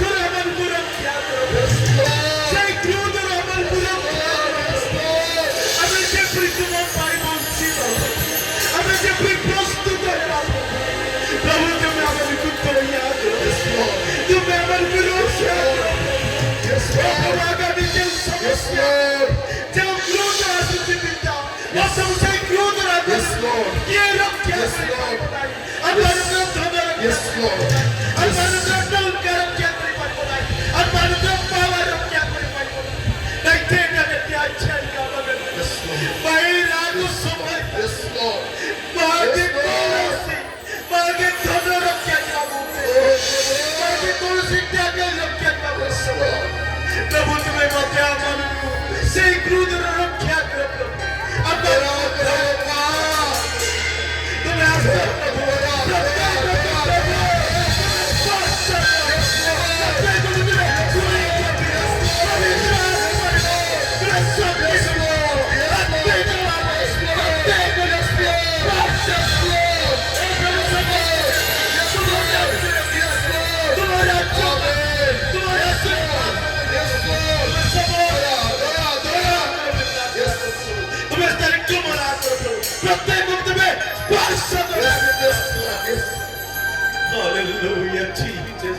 प्रभु तुम्हें प्रार्थना शुणिछ प्रत्येक तुम्हें स्पर्श करिछ प्रत्येक को प्रभु तुम्हारी से जीवन पुस्तक रे नाम लिखिछ समस्त को तुम्हें स्वर्ग राज्य तुम्हें देश प्रभु आमान को समस्त को उद्धार करिछ प्रार्थना शुणिछ धन्यवाद देई त्राणकर्ता प्रभु यीशु ख्रीष्ट को नाम रे लागे आमेन जते घंटा बजे बोलिबा किया समय हाथ दुटी हलैकी गीत बोलिबा जीशु तुमे मोर ए पदटे समस्ते हाथ हलैले जानिथिबा गीतटे आमे समस्त गीत केवल भाषा पदटे बोलिबा समस्ते भाई आरंभ करिवे आमे मिसिकी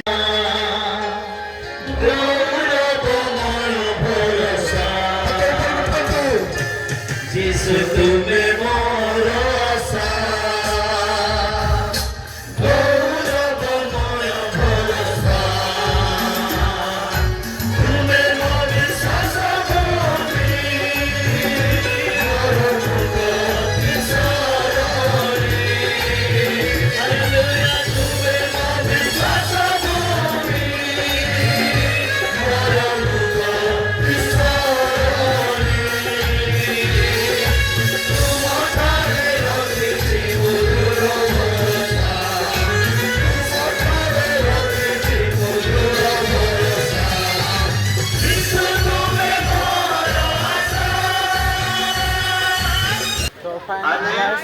ସନ୍ଧ୍ୟା ସମୟରେ अभी जाएंगे घर पर तो हमनकर कल भी नहीं आएंगे।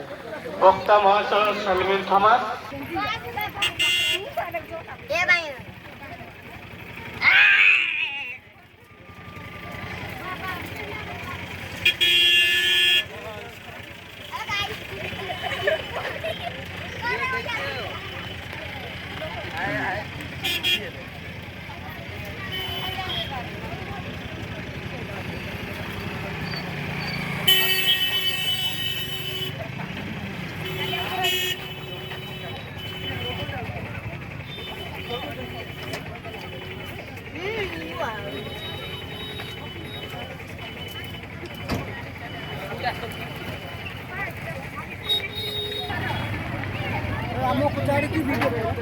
हाँ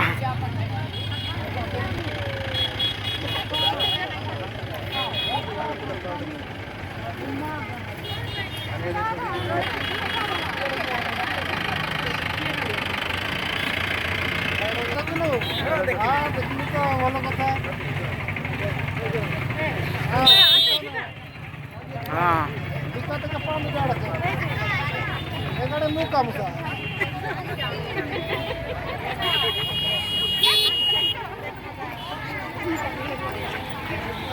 गाइस वो लोग मेरे को छोड़ के चले गए हैं। मैं अभी चल के जा रहा है और देख सकते हो पीछे भी कुछ इस तरह का है। इतना दूर से आया था, अभी चल के जाने वाले। ऑटो मिल गया गाइस, ऑटो में जा रहा है।